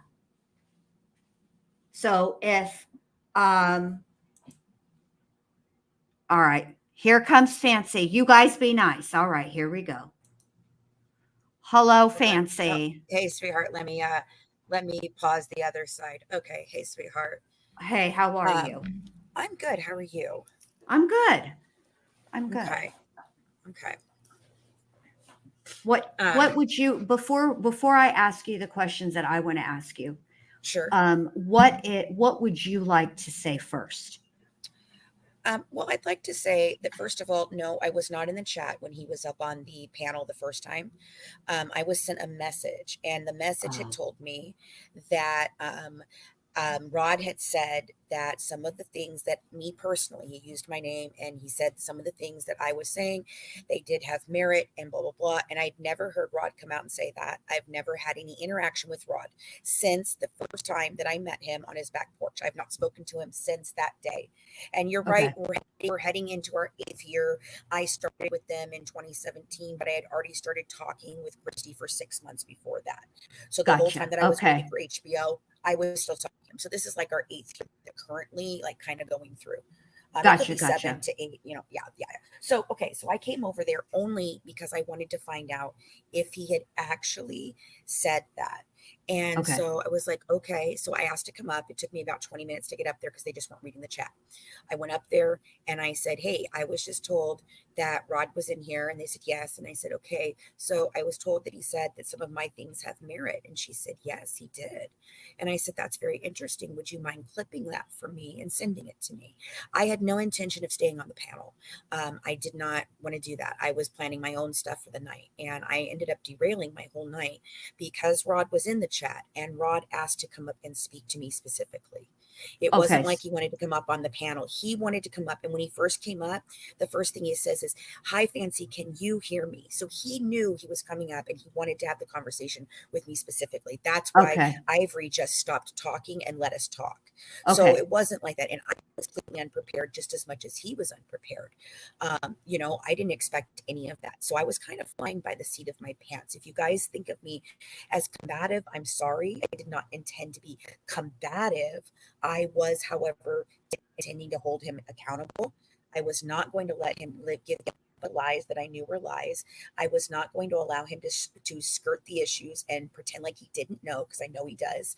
And so that was what I was doing. So if I cut him off, it's because I knew he was lying, and I wanted to prove where we were going with it, because then that's how I got him to admit. He recently says Gypsy, last time he saw Gypsy was walking was 3 or 4. And I said, Right. well, that's really funny, Rod. When did the motorcycle accident happen? So you have to understand, I wasn't trying to just be shitty dad. I have no beef with Rod. In fact, I think the guy's a pretty decent guy. Do I think he's a shitty dad? Yeah, I do. I think he's a shitty dad. I'm sorry, that's my opinion. But I didn't go at him to be combative, because I have no reason to be combative with Rod. Now, if it was Christy, oh, you guys could call me combative every day, and I'd say absolutely, I'll do it again on Tuesday. Like, I'm sorry, because she deserves none of my respect after everything she's put me through. Well, yeah. I mean, I you think know, it's safe to say yeah. the friendship door is closed Oh, permanently. for sure. And I've Yeah. tried, and Jasmine will even tell you, since I have found out about the chromosome disorder, I have absolutely tried to sit down with this family. I've tried to talk to them about it and let them know, hey, this is real. You guys need to be careful. If you want the medical records that show it, maybe you don't have them. I don't know, but I have them, and I want to make sure you know about this. And I want Colleen to explain to you what are the things that, you should probably go ask a doctor, so you guys can be informed. And this was before she was pregnant. I was hoping that we could keep her from being pregnant, because this baby that she's going to have can be so severe with this chromosome disorder that it could not live 2 days out of the womb. Now, it could also be not severe at all, but we don't know that unless she goes and gets genetic counseling. And if she was taking fertility drugs and shit like that, it only complicates the furtherness of having possible defects. So I was trying to informing the family. I've even tried to broker a deal with them to put all the drama behind us. I said I would on my contract, I would be happy to freaking, talk with them and figure out how we can make this all, I just want to tell the truthful story. I have all the information to tell the truthful story. And if you will stop combating me every freaking day and sending people to harass me and sending people to stalk me and do all the things that you do, I could actually finish my project, and I would be happy to pay you for finishing those projects.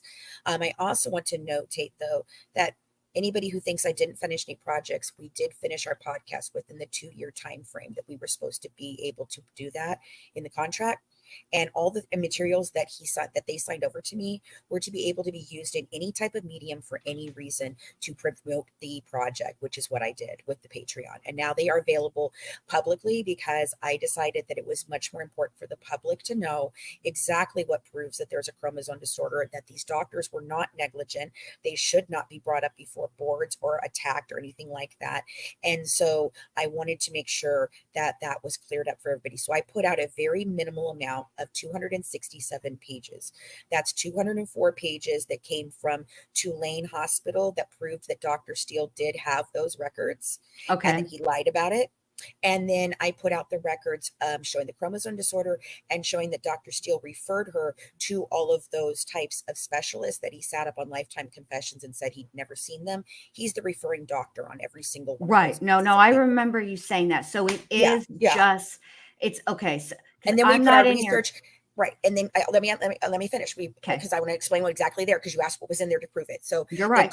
Then Colleen did a full, she did a clip. We actually did a full interview with me and her, but my actual side of it malfunctioned and it didn't record me. So then all we got were random things from Colleen speaking randomly. It didn't work. So I took it apart. I edited out to where Colleen was saying certain pieces to explain her work, her research and everything. And then on top of that, we put in the research that we did with rarechromo.org. And then I gave a detailed explanation of her, what happened in 2001, what happened in 2002. And that was the whole thing we put in there. So It was absolutely specifically only to prove the things that they were saying are not truthful, and to make sure that these doctors never have to face somebody in court. Okay. Yeah. So the other thing that I wanted to ask you is, why did you ask the questions that you asked? Was that just a fly? Are those things? I was fly by the seat of my pants. So if you had it to do over again, okay, and you could only ask Rod 3 questions, what 3 questions are what are your 3 questions? Only 3, the 3 most important things you want to know from Rod. I don't think that that's fair to say it that way, because I don't really specifically have things that I want Rod. I want Rod to answer me specifically, more or less. Okay. If I had it to go over, okay, I wouldn't have done it in a live. I wouldn't have done it in a setting where we had a lag. I wouldn't have done it in a setting where I couldn't hear him, obviously. So sometimes I was interrupting because I didn't know what he fucking said. I was like, wait a minute. Did you just say motive? Because when he was saying motive, I couldn't hear what he was saying. So I was listening. Motive. Okay, now I know what you're talking about.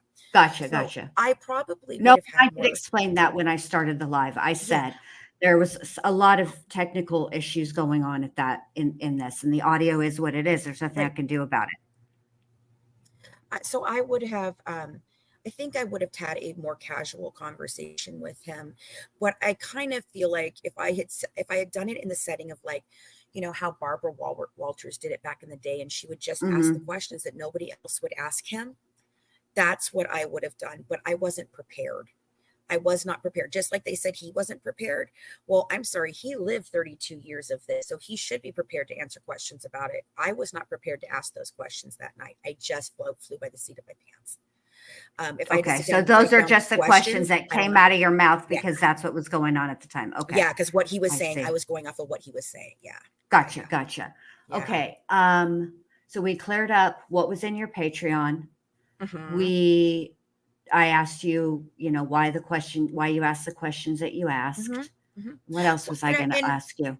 I can't Something else that I forgot. I can't say, if you asked me what I would have asked him, I can say that one of the things I did want answers from him for was whether or not I was trying to gauge whether he's just willfully ignorant and chooses to not look at the things, buries his head in the sand, and believes anything that his wives and his daughter have told him, or is he part of this and he knew the whole time and he was, participating in the cons? Because it could go either way. I'm sorry, it just can't. See, for me, I think with Rod, I would like to talk to him about, I would actually not ask him that directly. I would, if it were me, what I would ask him is, what I want to know is about Dee Dee. And I think that if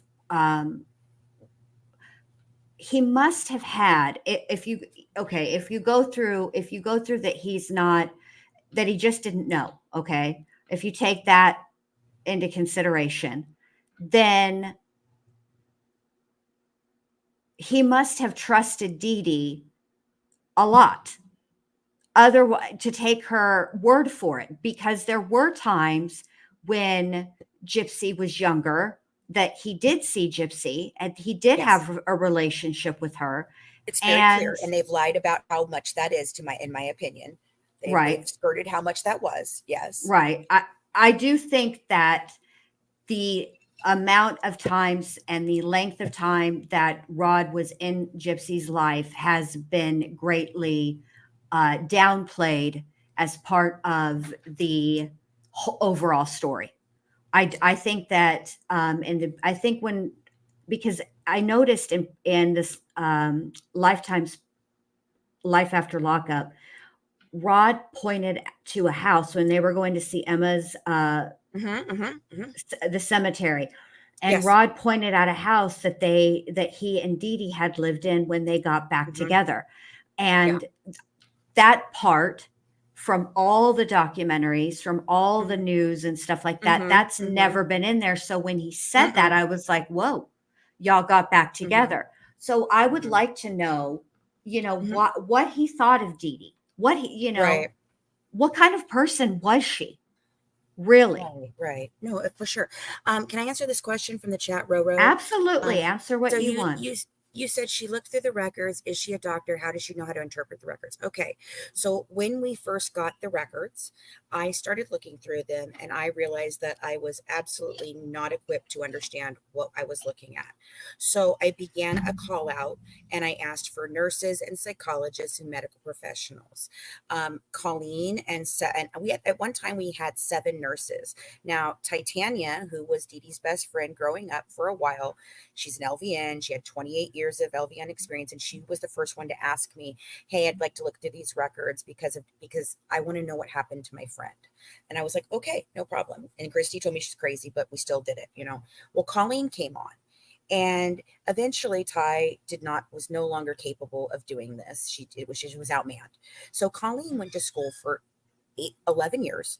And in the 8 years that she went, when she started, she was just an RN. And instead, at the end of this, today, she holds a master's degree in nursing education. She looked at these not in the capacity of as a nurse. I want everybody to understand. She did not act as a nurse. She acted as a medical professional expert.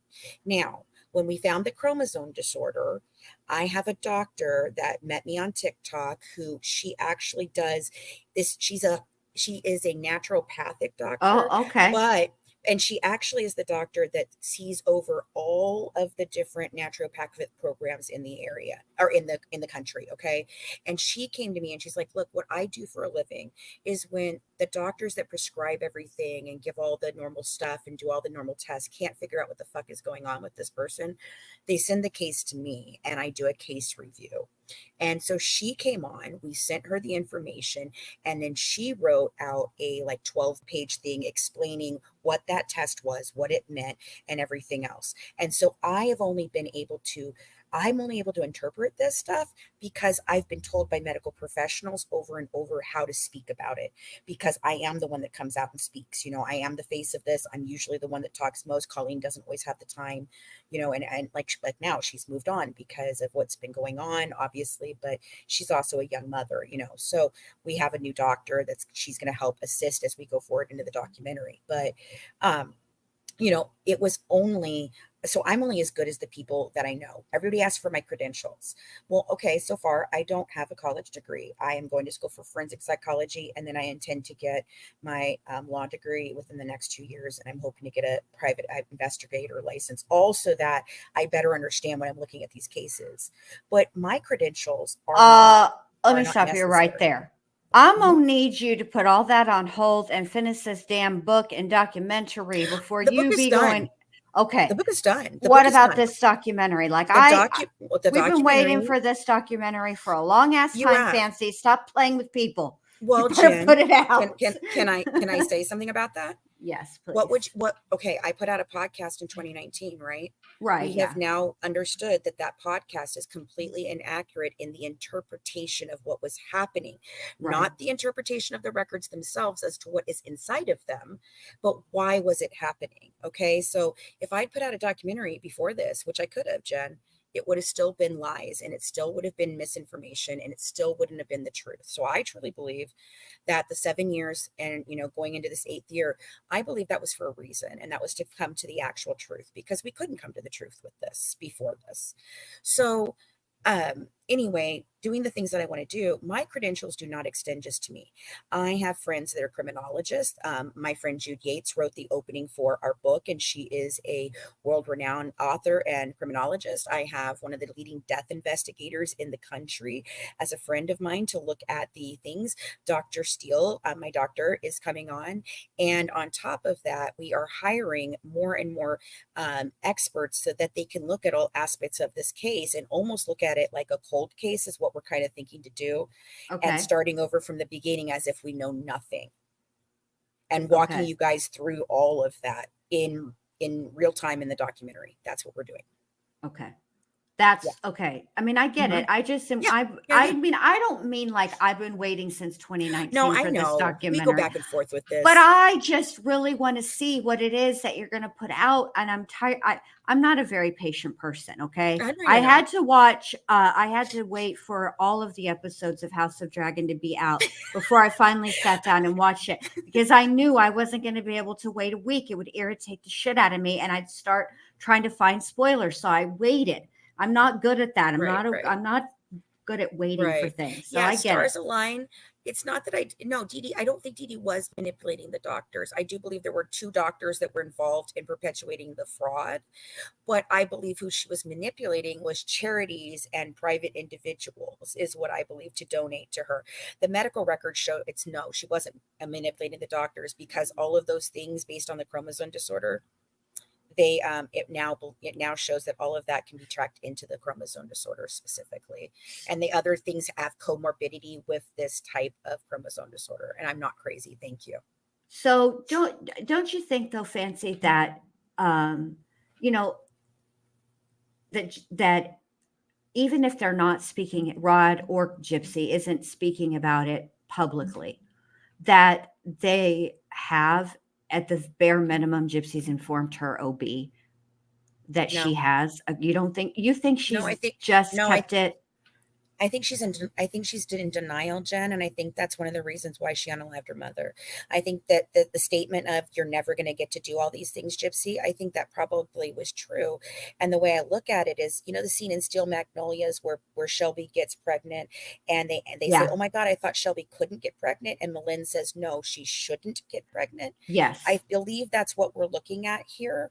And I think that Gypsy even said it. I no longer wanted to be the sick child. Well, the fact of the matter is she was a sick child, and she's delusional about it. And she tried to deny the chromosome disorder until I came out with all of the different things, and she could no longer deny it. So now she's trying to tell everybody she's in the 75% that doesn't have any symptoms. Well, we can look at you and see that there's symptoms.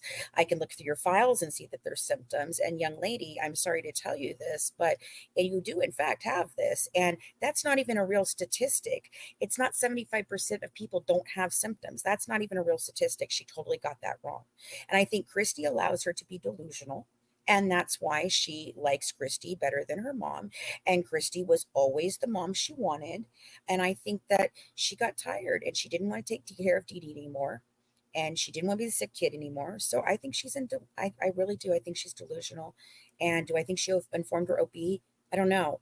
But she says she went to a fertility doctor, and it's absolutely unethical for a fertility doctor with everything that she has going on with her. This could even be dangerous to her own health. Do you understand? Like, this is not just a little thing she has. That's it. There's a lot of things that go into this. And for her to deny her own conditions, I'm worried that she's going to do the same thing to this baby, to try to deny that this baby isn't sick ever, or she's going to cover it up somehow. I'm very frightened for this child. It's not just me being a jackass. I have gotten past mad. Jen Lou, she said a long time ago, she didn't think she could get me past mad. I got past mad this year. And now I'm really concerned about these things that we see that she is completely not willing to accept, and neither is anyone in her family. Rod literally says to me in this interview that we talk about, he says, "I don't think she has any medical conditions, Fancy." What do you mean, Rod? What do you mean? Do you think that it is possible that they have discussed as a family?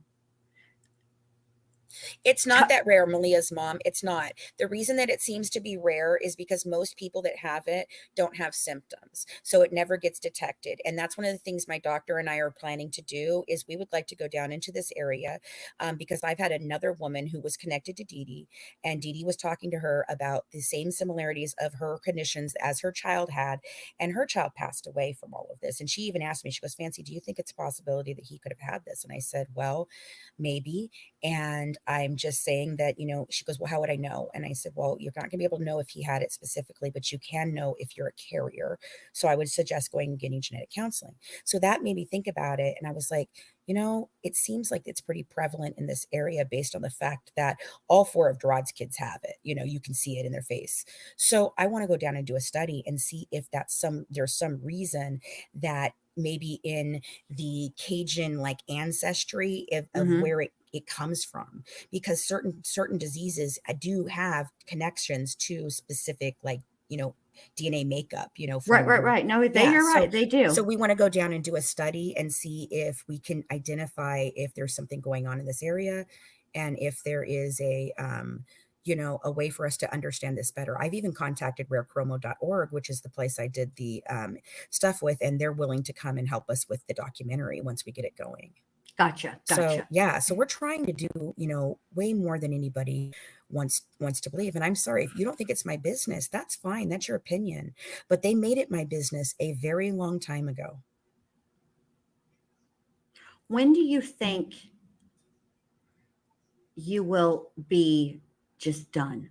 Do you know what I mean? Where you won't, where you won't feel the need to talk about, like, where you'll be, because, okay, I'll just put it like this. I'm at the point with the West Memphis 3 where I've done all the research that I can possibly do. I've seen I've seen it all. I am no longer interested in trying to convince anybody. That's why when I put a video out about the West Memphis story, I leave the comments on, but I read them all, but I will very rarely respond when somebody, especially when they say things like, you're just going off a documentary. Well, like, Right. Yeah. you know how that goes. So I'm at that point. Are you at that point yet where you're just like, I let me am. put the information out and Yes. whatever people say, they Yep. say. Yes. And in fact, I made that statement. Natasha said this a month ago. She said she was done with Gypsy. She didn't want to talk about it anymore.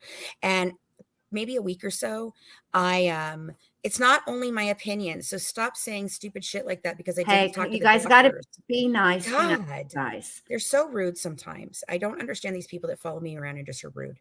Okay, so yes, I'm at that level. Last week or a week before, the day before, I think she announced the pregnancy. I had already known she was pregnant. I knew. Yes, dear. I will be quiet, Abby. Just go, please.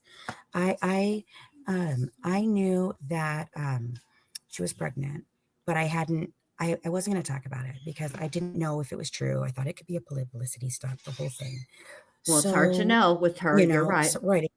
So I wasn't saying anything. I had pretty good confirmation, but I wasn't going to talk about this. And then when the baby announcement was made, I was like, crap. Okay, everybody's going to turn to me to want me to explain this. And so I went and did some research with Mac, and we started putting together the possibility of how much likely this baby could have this, what does it look like, and all of that. And I wanted to put out just a very well-informed kind of thing. And then all hell broke loose, with everybody. So I was forced basically to come back and talk again. But yeah, no, my idea is we've just released the transcripts from the podcast and added more stuff to that, and there'll be documents and things in there. The ebook is out. Mac and I'm procrastinating. I'm not getting the pictures together. Yeah, I am. I'm procrastinating. I can't decide what pictures and documents I want to put in there because I want to put everything in there. So I'm trying to edit. Okay. So I have that book. I've got the book planned it's called It's All a Distraction, our 7-year journey to the truth that tells all of our story of what happened and how we came through all of this. And then I intend to do a book about Nicholas, the emails, explaining them, why they're not what people think they are, how did they come about, and my new opinions about Nicholas now that I have gone to school to become more educated about him specifically. Because I didn't understand him. And then the documentary, and then I literally said, I'm done. So by 2025, I'm hoping to be done with this. Okay. Like literally. And then if I have, if somebody wants me to come and speak on a stage or something, and give a presentation, for sure, I'll always do that because it's always going to be my main case, But yeah, I'm done, Jen. I'm tired. I don't want to talk about her baby daddy. I don't freaking give a flying doodle if she goes back to prison or not. I really don't care about them. They have burned me enough that I don't give a shit anymore. I don't want to be part of their drama. I think that they're very messy people. I think that they should get off the fucking internet and go live their messy lives privately and leave everybody alone, but they're never going to do that. So yeah, I don't want to cover this case anymore. I don't blame you. I don't blame you. That's where I'm at. Mm-hmm. That's kind of where I am at too. But I've been asked. So when people come to me and especially people that have always been supportive of me, and they say, hey, what's going on? Well, and I said, well, do you want me to do a live? And they say, yes. Well, then I'll always, but. Right. And I felt this year, I'll be honest, with all her coming out and all the drama, I didn't want to cover it at all. And I felt almost obligated to, because everybody would come and send and put things in my inbox, like you're saying, exactly. And they're like, well, you're the one who knows everything. And I'm like, well, okay, that may be true, but I don't give a crap about this part of their life. Like, right. Because now it's a lot of nobody. I mean, they weren't talking about the case until people got a hold of those pictures. Then they were like, and it kind of was interesting because they were so like shocked about it. And I was like, how can you be shocked? What did you think she went to prison for? Yeah. What did you think happened? And I actually think that, I think that I think that it's a lot of the TikTok element, because YouTube was based on people making videos. Okay. But mainly people making videos back and forth to each other. And so but those can be any length. Where TikTok, you're really limited on the amount of information you can Yes. put. And Yes. so people don't even get an eighth of a story on the TikToks. Right. So right. I just Very feel hard. like, they're all coming over and they're not understanding, or they're not grasping the full picture. Like, this isn't a situation where it was like a stand your ground. If it was stand your ground, she wouldn't even be in prison. So, I mean, I just don't know. Maybe they didn't realize how absolutely brutal it was. I don't know. I don't know. Well, and that's why I was so confused as why everybody was in a uproar that that the crime scene photos were leaked. I'm like, those crime scene photos have been out since 2016, folks. I don't know what the fuck you're talking about. Just because they're all together in one area from my freaking drive doesn't mean that they've not been out there for you guys to peruse. Like, Jesus, Joseph and Mary, I've been trying to tell you this for a very long time. It's not what you guys think it is. You know what I mean? Yeah. No, I mean, I get it. I get it. I just wanted to review this, and we talked a lot about the case, and I'm mulling over the question you asked me about, like, moving. Could it be that it's not a hoarding situation, that it's moving? And I'm thinking about that. I'm pondering it. Of course, it's not out of the realm of possibilities. I mean, after 2011, I'm shocked that they lasted in Springfield after 2011, after all of those people over at Casa Dan saw that she could walk and that she was older than she was. I'm shocked that they didn't leave then. But I guess they must have felt like those people weren't going to say anything. I don't know. Like, there's a whole lot of the year 2011 that if I were to ever speak to Gypsy, or actually, because I don't want to speak to her, interview her would be better.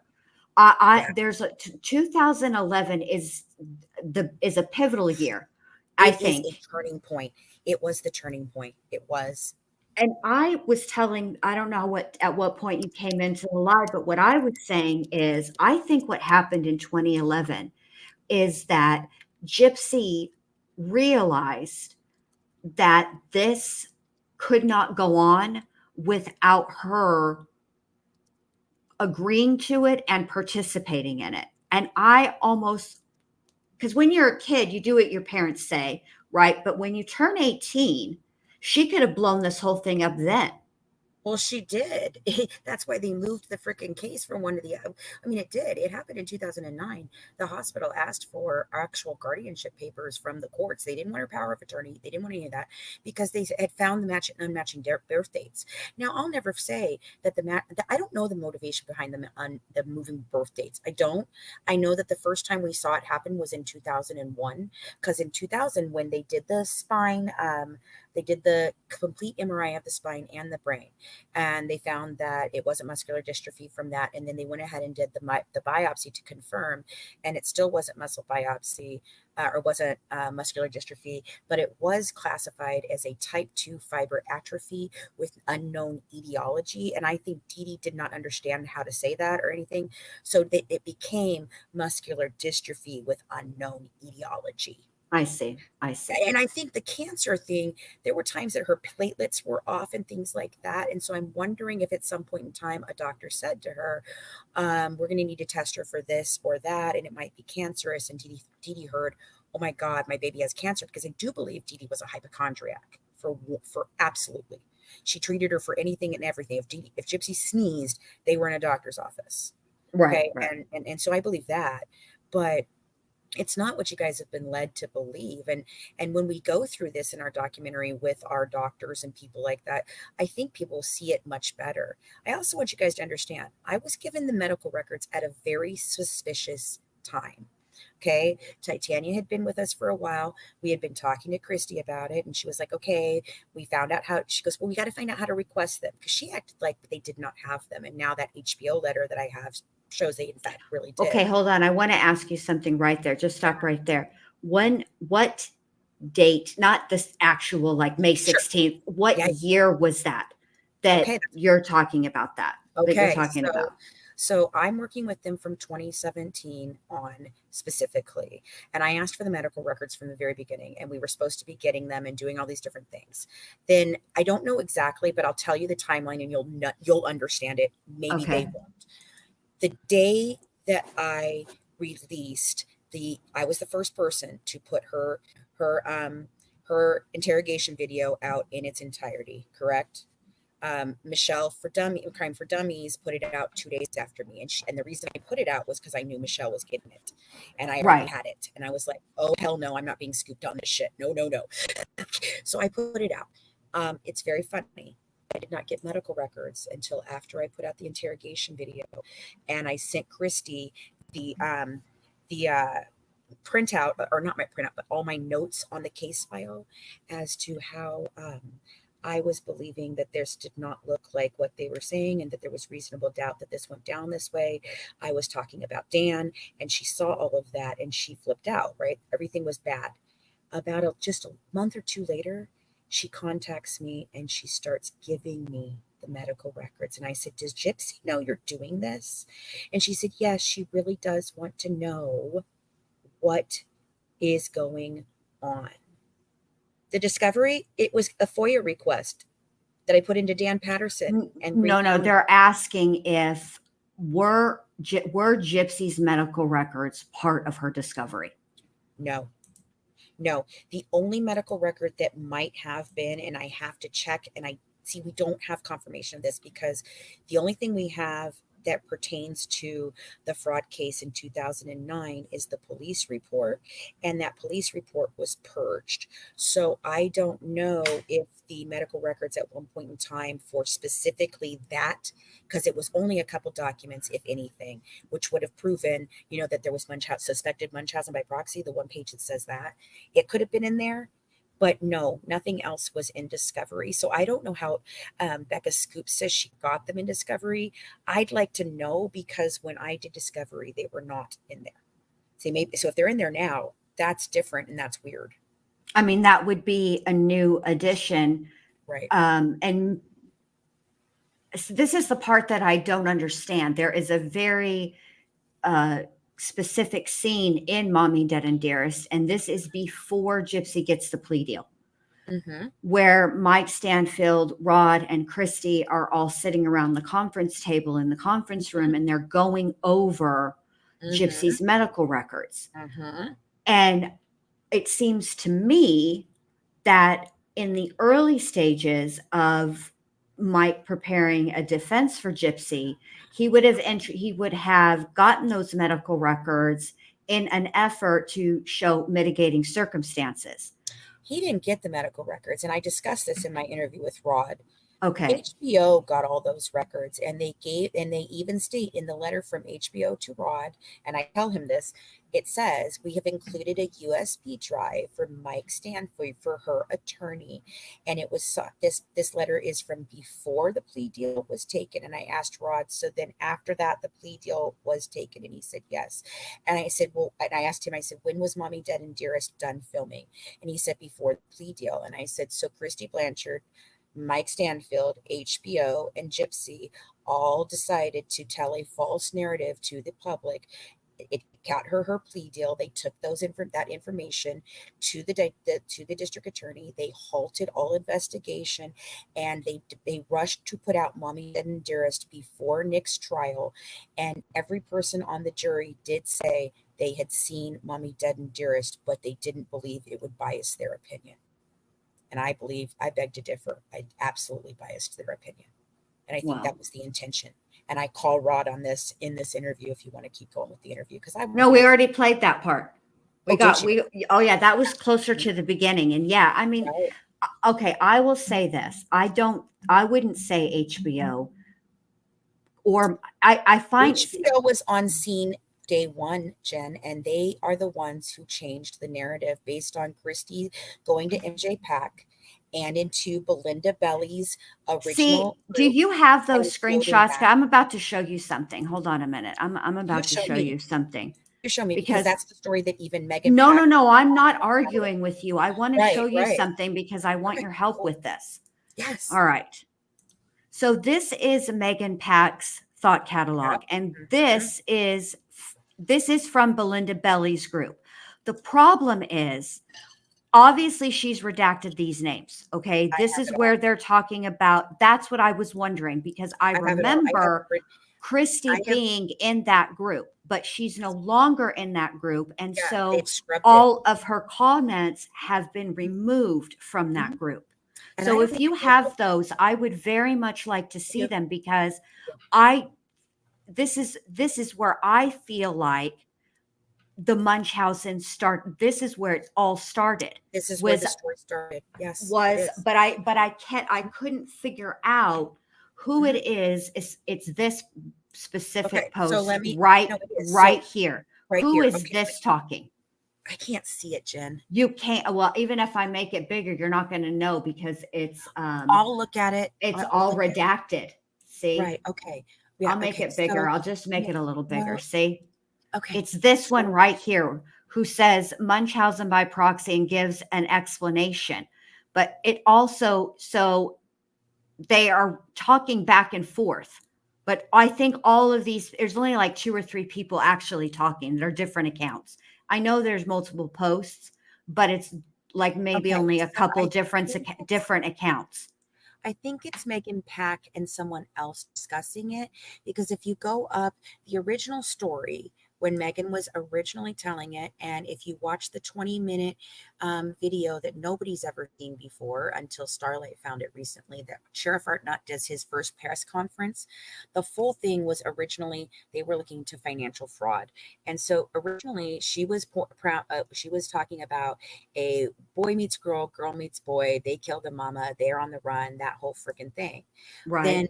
Then I do have all of these, because I have all of Megan's drive from the very beginning. She gave it to me because she was working on the project. So I have the original screenshots, and I noticed that this has been scrubbed in this last year. It only happened this year.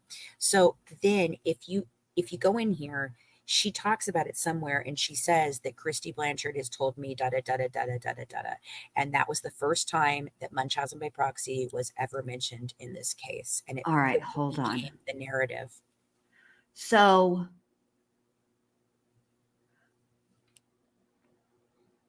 upon finding out about her age and apparent health, Facebook began to speculate. Then she starts to show all the different posts from within that group. Okay. And I asked my OGs, because my OGs were in that I'll tell you what I'll do. I'm still in that group after all these years. That's where I met well, see, I can't find it. So if you could message Belinda and ask her to let me fucking in the group, because she blocked me because of Christy. She blocked me because of Christy. I got thrown out of that group because I was defending Christy. It's when I got into the fight with the 3 OGs, and you know who they are. I'm not going to give their names, but you know who they are. Right. That hang out with me. And they were the ones that came to me and told me that they thought Christy had set me up because she had done the same thing to Megan Pack. She'd done the same thing to a couple other content creators within the Facebook community. And she was doing it to Michelle Dean. And I didn't even realize, but I was part of that happening to Michelle Dean. I was just trying to protect them and protect our asset. And I played part in that, and that's fine, because I think Michelle did Michelle did a good job with what she had. I think she could have done better though. But I was so critical of it back in the day because I believed everything was fucking false that she put in there. But now I think that the act isn't as far-fetched as I used to. Wow. Moon Angel, thank you so much for the super sticker. I appreciate that very, very much. It was very generous. Hold on, Fancy. I want to ask, because Moon Angel has asked this, and I highlighted it, and then I kept forgetting to ask you, is your book available on Amazon? They want to know. Yeah, the ebook is right now, and then once we get the damn pictures all together, sometime this week, the paperback should be available as well. And RL, I see what you say there. Fancy has great info. I will give her that. If she could control the delivery, she'd really be winning. Well, I think I'm controlling it right here. And if you saw me on Tasha K, go watch my Tasha K interview. I put it on my channel for you guys to see it. I rocked that interview. And if you watch my A&E, I rock that. Okay. A lot of you were not with me back when Facebook was going through all this shit. A lot of you have come to this case new. Okay. And I'm probably thinking RL might be one of those. You have seen me in one of the worst years of my life because this was the final hurrah for me. I was having to come to terms with the fact that I had played a part in putting Nicholas in jail for life without possibility of parole. It was very upsetting to me. I was being attacked and harassed and bullied. Christy and them have actually stalked me for 8 years. They have tried to do anything and everything. They have tried to destroy my marriage. They have just tried to destroy my friends. They tried to take my friend's career from her. I'm telling you, I'm very hurt by all of them. And Jen told me at the beginning of this year, I came to her and asked her to help me, and she was considering helping me with the documentary. And she said, Fancy, I can't get you past mad. And that went in my brain, and I thought about it, and I thought about it, and I was so fucking pissed at her. I was like, that's just absolutely ridiculous. I'm not mad. And then I realized, nah, I'm fucking mad.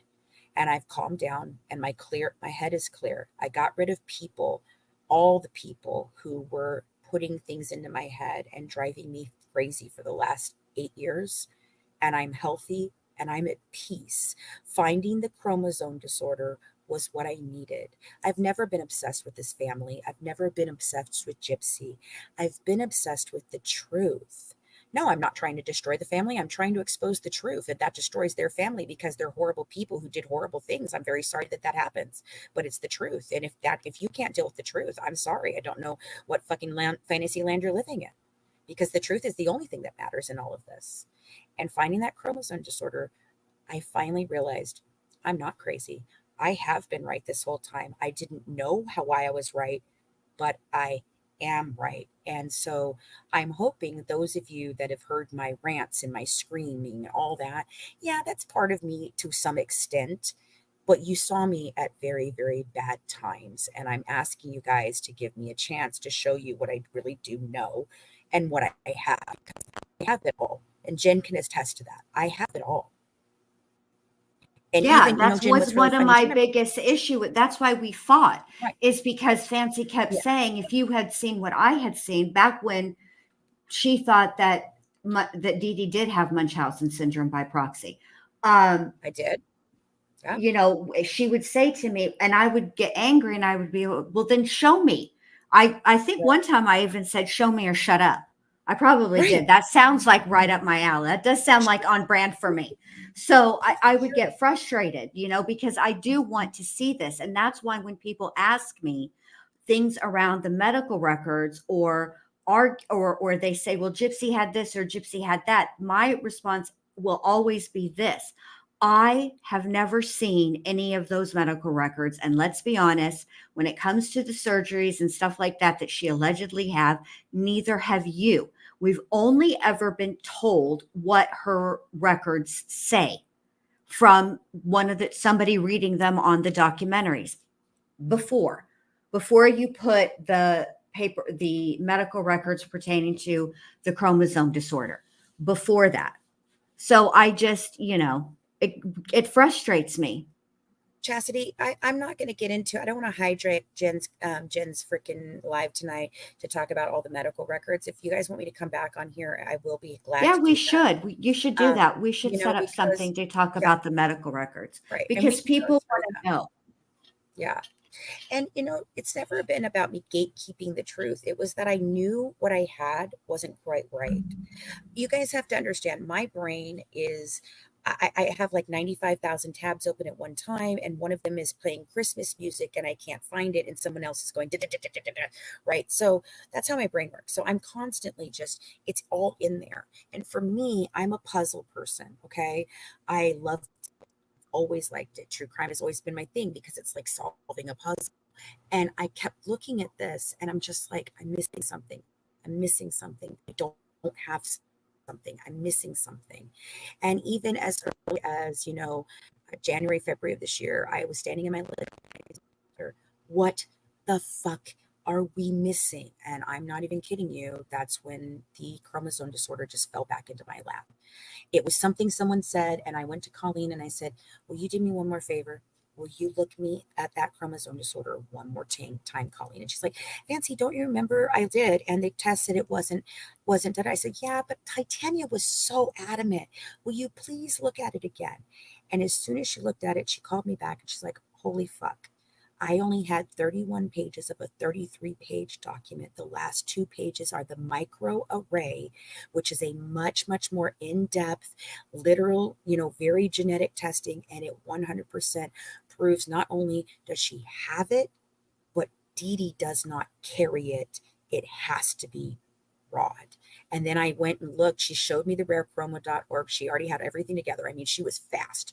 And she showed it to me. And the very first time I looked at that picture that is up on the rarechroma.org pamphlet, I went, is that Gypsy? And she said, no, but it looks just like her, doesn't it? And I said, yes. So then we read about it. And then I looked at all 4 of Rod's children next to that picture. And I went, son of a bitch, they all have it. Based on their facial features, and they each have Nicolette has the least, and I think that's because Jill has no familia relation to Rod, and then Dee Dee's is the most severe, and I think that's maybe because of her own other comorbidities shit that she's got. And then Christy's kids, they are in what I would say the mild range. Gypsy is the most severe out of all 4 of his kids, but they all 4 have the facial features of this disorder. Mia hides it with filters and makeup. Dylan hides it with the beard, and Nicolette is the least likely to look at it. But if you know what you're looking for, you can see the subtle features. Gotcha. I mean, I okay. Getting that gave me peace, though. I didn't have peace because I couldn't have peace because I couldn't figure it out. It was driving me mad. I get that. But Fancy, I want you to hear me when I say this, and I know you'll listen to me, and your first inclination might be to argue back with me, but I know after that, when we get off of here, you'll think about what I said. I understand that you feel extremely passionate about this, and that you feel like it's very important for somebody to intervene on that baby's behalf and just at least check and make sure that this isn't being passed on and all of those things. But you got to accept that may not happen and be okay with it. Or I'm okay with that. Okay. And accept that there are people. Okay. And accept that people are going to be critical of. Yeah. Remember, we talked about this last time. I said, everybody has heard one story. Well, it doesn't Mom, matter. How is this defamation? How is this defamation? I'm telling you, it is confirmed. In 2011, Gypsy has this. The family was told to go to genetic counseling. They have the facial markers. So what in the F are you even talking about between you and Stars Align about me having defamation or that I'm speaking incorrectly about them? I am speaking about actual facial features of a chromosome disorder that this family has. What in the world are you two going on about? RL, it was confirmed in 2011. Do you not hear me speaking? I just don't understand the 3 of you at all. What are you wanting? Good Lord. I'm sorry, Jen. I agree with you about the baby. Look, it's not my opinion. The only thing I wanted to do about the baby, I don't care how many weeks long she is or that. I think I was thinking about putting something out today about the pregnancy timeline, but I don't really care. But I'm not, am I concerned for the baby? Sure. Is it my place to do anything about it? No. Am I going to call CPS and get them involved? No. But I did feel it was my because I was the one that discovered the chromosome disorder with Colleen, because we did the research to understand about it. You're so stupid. She confirmed it herself, Malia. She admitted to having it. Okay, wait. Let me stop. Let's stop right really now. Getting irritated I understand that you get irritated, Fancy, but these people are members of my chat. They're attacking me. Hold on, let me finish. But Jen, they've been attacking me the entire time. What I'm going to say is, let's all take a breath. Let's all take a breath and not be disrespectful to each other. I wanted to hear what Fancy had to say, so I asked her to come on the panel. She's telling me what her opinion is, how she feels, how she came to these conclusions. None of us have to agree. At the end of the day, it's not going to change anything. Gypsy's going to do whatever the hell Gypsy's going to do, and so is everybody else. So let's not fight about this like that. Let's not be nasty to each other. Very rude things in your chat, Jen, and I don't know that you saw it. I don't know that you saw it. They have been saying rude things I've been ignoring, and they won't stop and allow me to just have this conversation with you. They are not. And I'm getting very annoyed by that because they can stop. They don't have to continue to comment very shitty shit to me while I'm trying to have a very general, a very nice conversation with Jen, a very informed conversation with Jen. If you don't agree with my assessment, fine. But don't sit here and attack me personally or tell me that I don't know what I'm talking about or I'm not a doctor or all these other different things that you're saying to upset me. I see you and I see what you're trying to do, and you're not going to make me get upset today. I'm just tired of you saying shitty shit to me in the comments. Could you please try to be respectful? I'm just asking. Thank you. Let's all be respectful of everybody. And I'm watching the person you just addressed, Mela, I've been watching her, and I don't think that I didn't see her be rude at all, or I think she just is genuinely trying to ask. And you have to remember, Fancy, that there is it's harder, it's easier for us up here on the panel because we can use our words. These guys down here are limited to 150 characters. So let's all be right. patient with each other. Okay. I'm just asking them to back off. Okay. Politely. I'm asking you to back off of disputing me and saying that I don't know what I'm talking about, that it was never confirmed by a doctor. It's absolutely confirmed by a doctor. Gypsy has confirmed that she has this. So I don't know why you're disputing that she has it. Okay. That's all. And I'm tired of answering the same damn questions or but my credentials should be none of your business. I have all the information. I have been well informed with all of this information. I speak about it very, very well when I don't get attacked for it.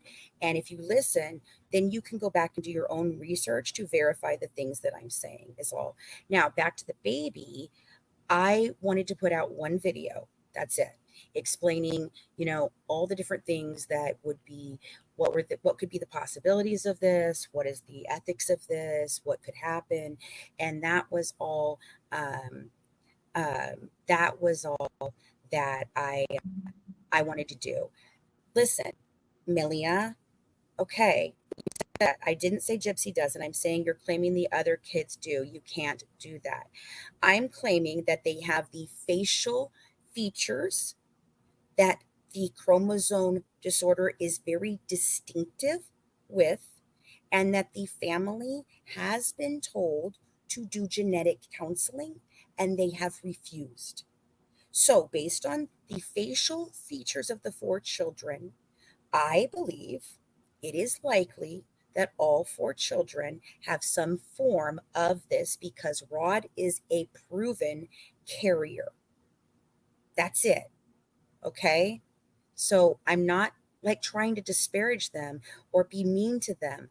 The way you can see it clearly, because this has so many things, there's psychological aspects of this, there's physical aspects of this, there's all different things, and it's a wide spectrum. Okay. I'm telling you that with their facial features, it's likely that they all 4 have it.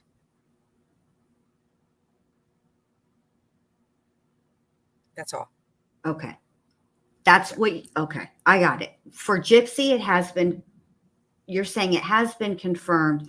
And for Gypsy's half siblings between Rod and Christy, you say that you believe that they have facial features that are indicative of this chromosome deletion. Okay. Yes. And Nicolette does as well, which is his 4th child with them. If they didn't have the facial features, guys, I wouldn't say anything. Okay, this is a good question, though. Don't you think that is their business? Why would you feel such a need to insert yourself? And that's a legitimate question, because I think it's hard for people to understand. So help us, Fancy. Help us to understand why this is important to you. Hey, first of all, I have some of my people in the chat and I see you going back and forth. I'm going to ask you respectfully to not attack Jen's chat either or say that it's being rude, okay? So we can keep it PC in here. I really don't want any problems for Jen. I respect her immensely. And if I disrespected her chat, I'm sorry. I felt like they were being disrespectful to me, but and I may have said that they all 4 have it. I could have said it like that, guys, but what I'm saying is they all have the facial features. Okay. Sometimes I don't always finish my words or I stumble over them, but my stuff is always consistently the same. All right. So why do I think it's their business? Why would you feel a need to insert yourself? Because when I first, Deborah, do you know how I got involved in the case at all? Because I don't, you know what? Never mind. It doesn't matter whether you know. I'm going to explain to you how I got involved with this case. You guys know. Okay. So I got involved with the family right before Mommy Dead and Dearest came out. I met Christy in a Facebook group where she was being heavily doxxed, bullied. Constantly, people were going at her saying she was just the worst person, and I did not understand. And that's why I got removed from that group, because I began to defend her, and then I became on the team of defending her and worked with her. And so Belinda got very angry with me and threw me out because she doesn't like Christy. So with that, I reached out to Christy and I said, hey, as a mother, I don't know why they're attacking you, and I feel so very bad for you. And this was long before the act was even thought of. Okay. I said, I was wondering, since I own a production company and I'm a small-time producer, I had just done my first web series. I'm wondering if a scripted series would be something that we could get out there to get the story out there. And I was thinking a scripted series that's completely truthful is nothing anyone's ever done. So I wanted to do it that way. And I explained to them, I said, a lot of people don't watch the documentaries. Possibly this could be a different audience to get Gypsy's story told. And I formed a friendship with Christy over the next 6 months, because she said we had to wait for 6 months. So that she would end her contract with HBO. Then we decided to make a project. We signed a contract. I signed a contract with Rod and Christy. I signed a contract with Gypsy, and they made this all my business because we were working on a project. What happened is they did not think I was smart enough or that I would have enough time, because they wanted me to rush and I didn't. And they thought that I would not understand the materials that they gave me and that they could continue to control me, just like they have controlled every other content creator in every way that they have ever worked with from the dawn of fucking time. Okay. And when I could no longer be controlled, that what did they do? They began to control the narrative about me, make me uncredible. They put a stalker on me, and I don't give a shit. Natasha stalked me. I'm sorry. She admitted it at one point in time. She said she's sorry, but she was manipulated into going at me, hurting me, sending people after me. Christy freaking did all of that. She lied about the fact that I cheated on my husband. She told people I had an STD in writing to Natasha, and then all kinds of hate groups were formed for me. Fancy's Hoo Ha Cookie Club and this and that. So I'm sorry. No, did I insert myself into this? No, I asked them if they wanted to make a project, and they said they did, and they handed it all over to me. Now they're just mad because I figured it out, and I couldn't be controlled. They can't bully me, they can't buy me, and they can't intimidate me. So they have no clue what to do with me, and I scare the fuck out of them. That's why. And I learned a long time ago, this case was so much more than Gypsy and Nick and Dee Dee Blanchard. And the truth had to be told to the public. I'm sorry. There's a lot more that goes into this case. There's a lot of corruption that goes into this case in that town. There's a lot of fraud in that town. There is trafficking in that town. There is drug running in that town. And it all leads back to the neighborhood that Gypsy is from and the people that she was associating with. I'm not just trying to destroy a family. I'm trying to tell you the truth of what happened to a lady who was murdered by her daughter for no other reason than she just wanted to, because it sure as shit was not about abuse. I hope that answers your question. I think it does. I mean, I think, Fancy, I think what it is that this part, okay, so there's a huge, obviously, you know this, the genre of true crime content creators on YouTube is huge. But my channel and like 3 or 4 other channels, we're all friends. We all sort of hung around in the same, milled around in the same chats and stuff like that. And so what we've learned over the years is that when somebody is saying something, it's receipts or it didn't happen. So I think when people are asking you, well, how do you know? Right. That's what they're wanting to know. It's not that they're doubting you or saying you're straight, you're an idiot and you're just making shit up. Well, they do say that though. Well, yeah, but not in my chat. But not in your chat. Your chat did know, not. Your chat did we not. have learned in this community. Look, I don't know if you're following anything about the Sebastian Rogers case. No, I Okay. but no, I have not been following it closely. It's because I've been very it's busy with devolved other things. into this huge. It's so sad because the case itself is about a 15-year-old missing autistic boy from Tennessee, Hendersonville, Tennessee. What has happened is it's gone on since February 26th. We have had people come onto this platform and insert themselves into an active investigation by claiming that they are Sure. dog handlers, by claiming that they are neighbors of the Proudfoots, which is Sebastian Rogers' mom and stepdad. They're neighbors, and they've claimed. We've had people call in and claim that they were all manner of things connected in some way to this Why case. do people do that? I don't know, but once it's happened to you as a human being in the true crime community, especially over here, then you start side-eyeing everybody. So people don't quite understand how all of this came to be. And it's Right. very layered. And I have tried to stay away from that part of the case and just only discuss, if we're going to talk about the crime, just the crime, because it is so complicated. There are so many layers to the drama that actually surrounded the case.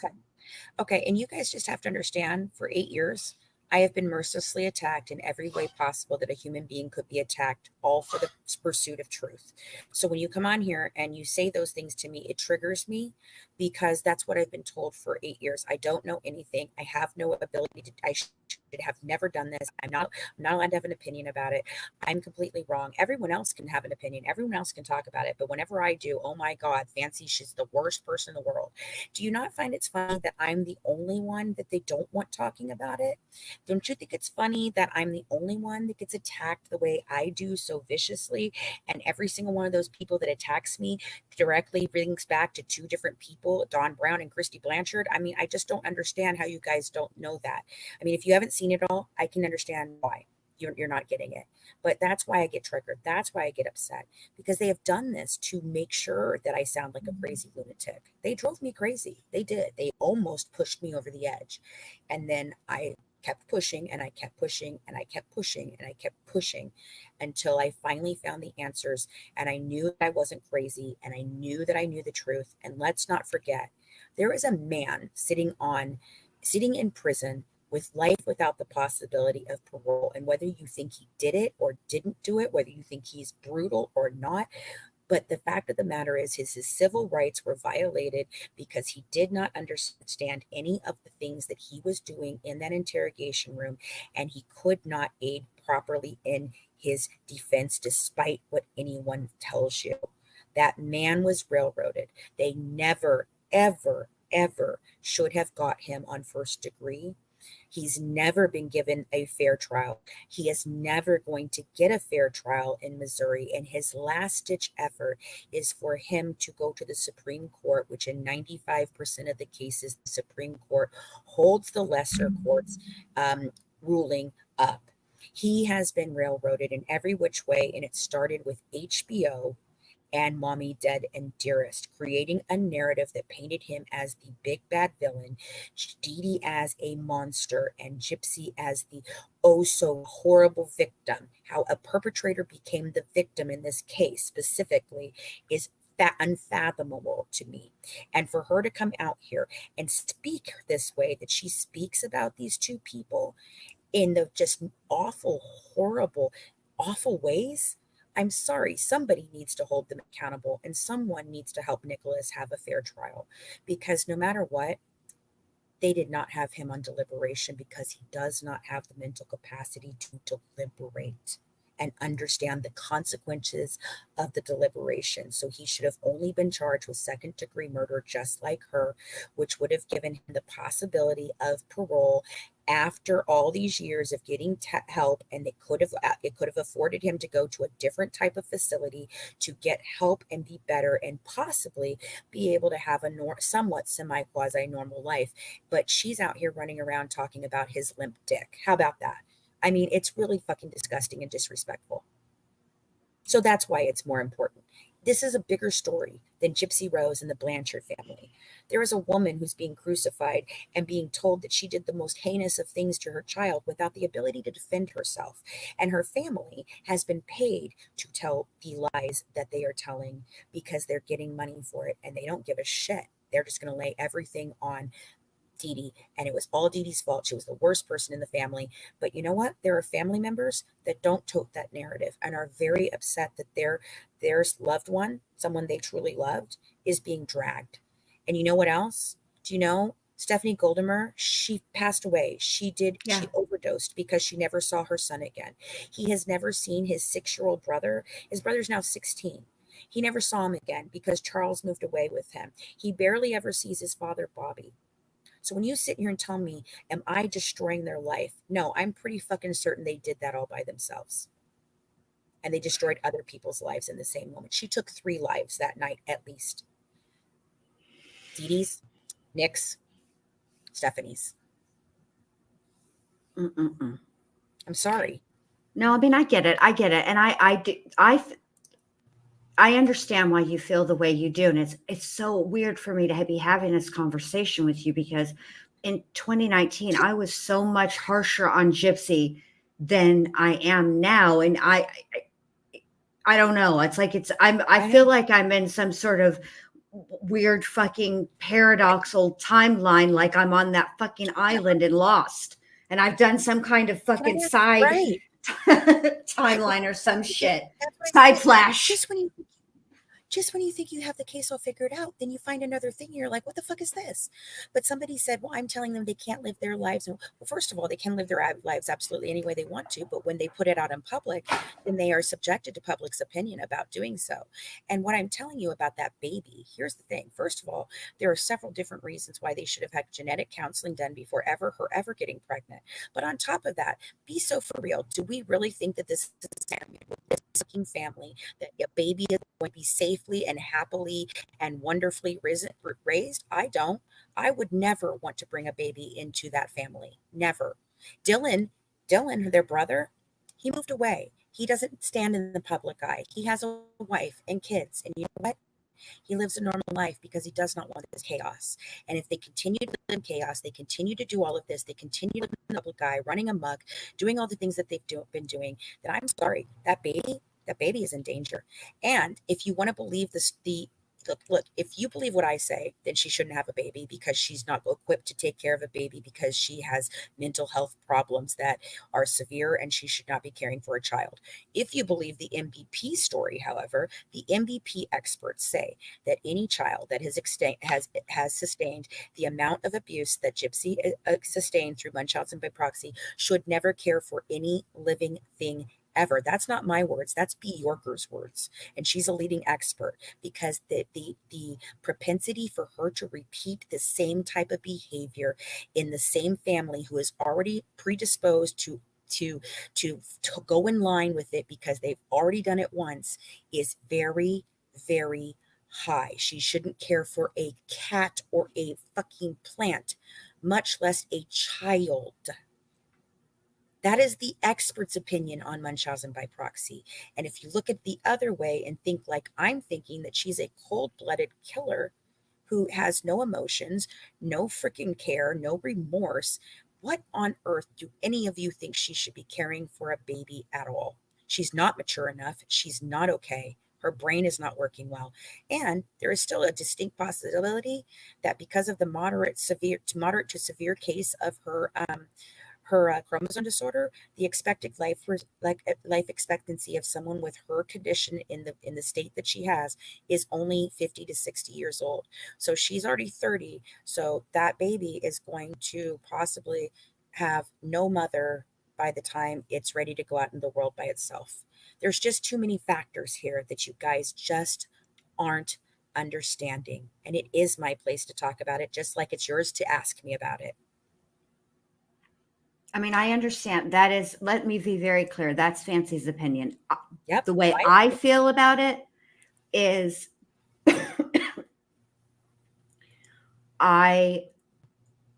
my end game has nothing to do with her child. My end game has to do with the truth and getting this case out there.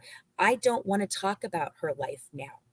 I'm forced to do so because people ask me the questions that you're asking me.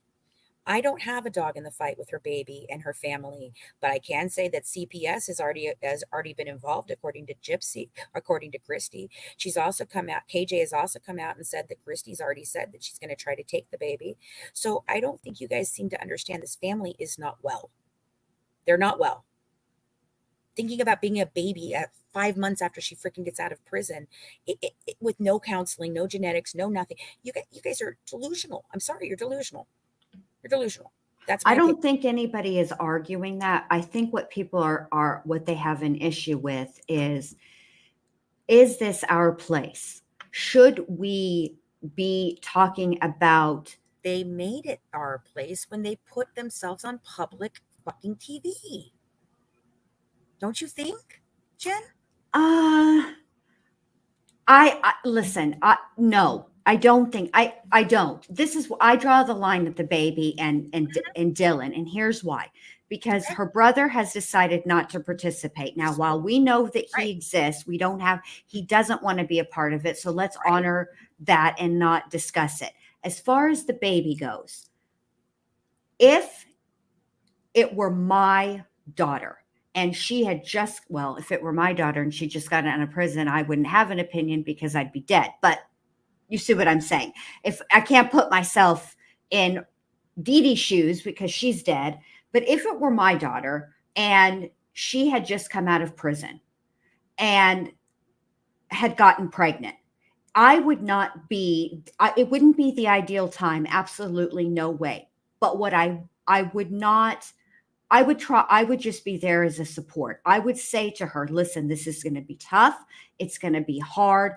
I will be here to support you, because there's something about talking about a baby who hasn't been born yet. We don't know what's going to happen. We don't know any of that stuff. So I just feel express concern. Is it wrong to express concern? It's not wrong to express concern, but I think it is a bridge too far to say she shouldn't be having children. That's just my opinion, though. No, she should have done the genetic counseling before she did. But there are other people that are saying it. I'm telling you what my line is. Right. My line is, it's really, it's not I think that's a bridge too far. Well, exactly. A precious baby who has done nothing to deserve any of this. And that is my point exactly. This baby is being born into chaos. If you are denying that, then yes, I am calling you delusional. If you deny that this family is chaotic, that they are messy, that they are they do things that nobody understands, that Gypsy is impulsive and all the different things. If you can't see that that is putting a baby into an environment that is probably not a good idea, then I'm sorry, you're not looking at the truth, and you're just trying to be obtuse about the fact that these people are not who they have shown us to be over and over and over again. I don't want to talk about this poor baby. I'm sad for the baby. I'm concerned for this baby. I wish the best for the baby, but I'm also not fucking delusional as to who these people are and exactly what they are and exactly who they are and the psychosis and all the different things that these people have. I'm telling you, it's not a good environment for this poor baby, and everyone should be at least concerned for that. That's it. It's just concern. I don't understand why you're not concerned. I really don't. To me, that's delusional thinking. I'm sorry that you think that that's rude, but you've been a little rude to me too. So my thought process is, if you don't see what this family is like, if you don't understand who they are, then being a baby into this world with them is the worst thing possible, hands down. I'm sorry. That family should not be having children like this. Now, Mia and Dylan, I think that they're well adjusted. They've been raised very well, all of that. They've gone on and lived their lives, and I applaud them for that. I think they're doing lovely, and I think that that is great. But when it comes to Gypsy, it's not just about a baby being born to somebody who made a mistake. She's not well in many ways, and neither is Christy. And Rod allows them to be delusional and participate in all this bullshit and crap instead of living their regular lives. Well, I'll say this. She's under more scrutiny now than ever, mainly because, now she's decided to do a show, and they might not do a whole life after lockup scenario with like a season 2, but it might be something. Something else will be happening, and it will all probably revolve around the baby. And so in that regard, there'll be plenty of eyes on that child. It's just that I think when you're on social media, you never know who's listening to you. And that's why I'm very careful about what I say, particularly with respect to children, because it is a widely known fact that on YouTube and Facebook, probably all social media, but I'm not familiar with the other ones like I am this one, that CPS is frequently used as a dog whistle, and then it becomes a weapon. And CPS is an overworked, overburdened, underpaid system and overtaxed system. And I like to be very, very careful. I never want to encourage or say anything that might be construed as a dog whistle to somebody, because I don't know who's listening and what they're thinking. Right. So I think this is what we need to do. I think that I've been on here for 3 hours and I haven't had a cigarette that whole time, just so y'all know. I know. And I haven't had a cigarette, and I've got to, there was a little contention in the chat, and I'm being nice to everybody. So I think what I'm going to do is end it here, and I will message you, Fancy. Thank you for coming up, babe. I will message you. And I think that if we should do something, we're going to have to talk about how to do the medical records that.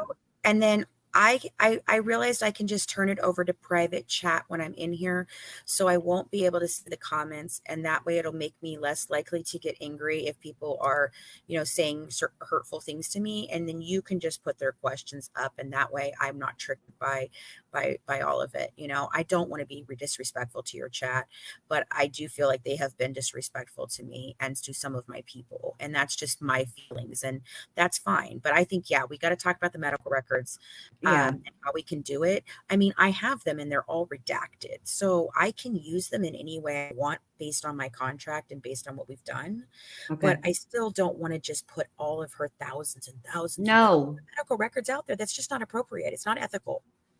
I don't know. I don't think it's ethical. I'm not upset with, just to address the chat, you guys, I'm not upset with anybody. You guys know how I feel. I love dissension. I love it when people don't always agree with me. I'm fast. If I didn't want to hear y'all's opinions, I wouldn't go live. I just make videos and I would turn the comments off. I want to hear what you guys have to say. I just don't want you guys fighting with each other in the chat, because then it gets too extra. But I'm not upset about anybody. I don't think anybody in the chat's being rude and whatnot. So I'm going to, give me just a second. I'm going to end the stream, and I want to thank you guys all for being here. Don't go anywhere, Fancy. I want to talk to you about the medical records, because I'm going to play the outro. Thank you guys all for being here. I appreciate it very, very much. You guys have a great rest of your night, and I will talk to you all tomorrow, because tomorrow, hey, guess what, y'all? Boone up to no good again. She's got court tomorrow. Let's see what happens. She's got a whole hearing. All right, you guys have a great night, and I'll talk to you later. Bye.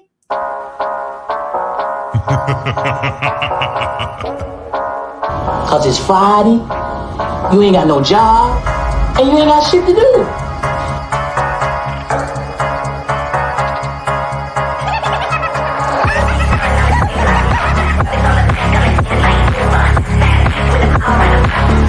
Well, fuck you.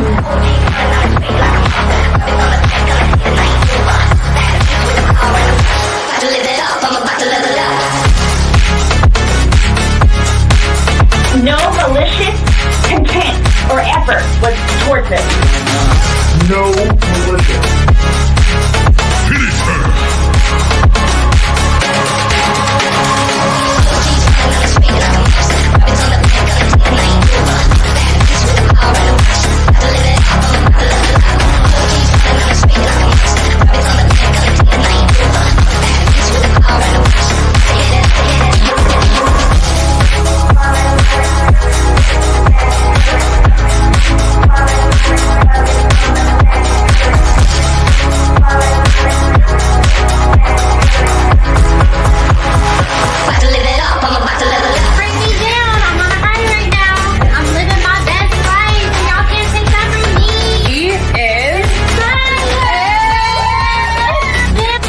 Minutes later.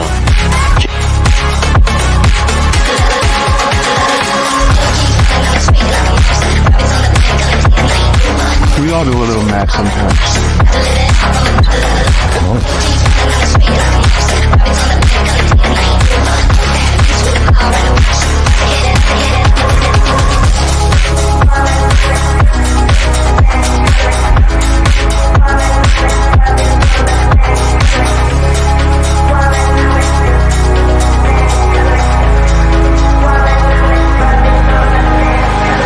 And you know this, man.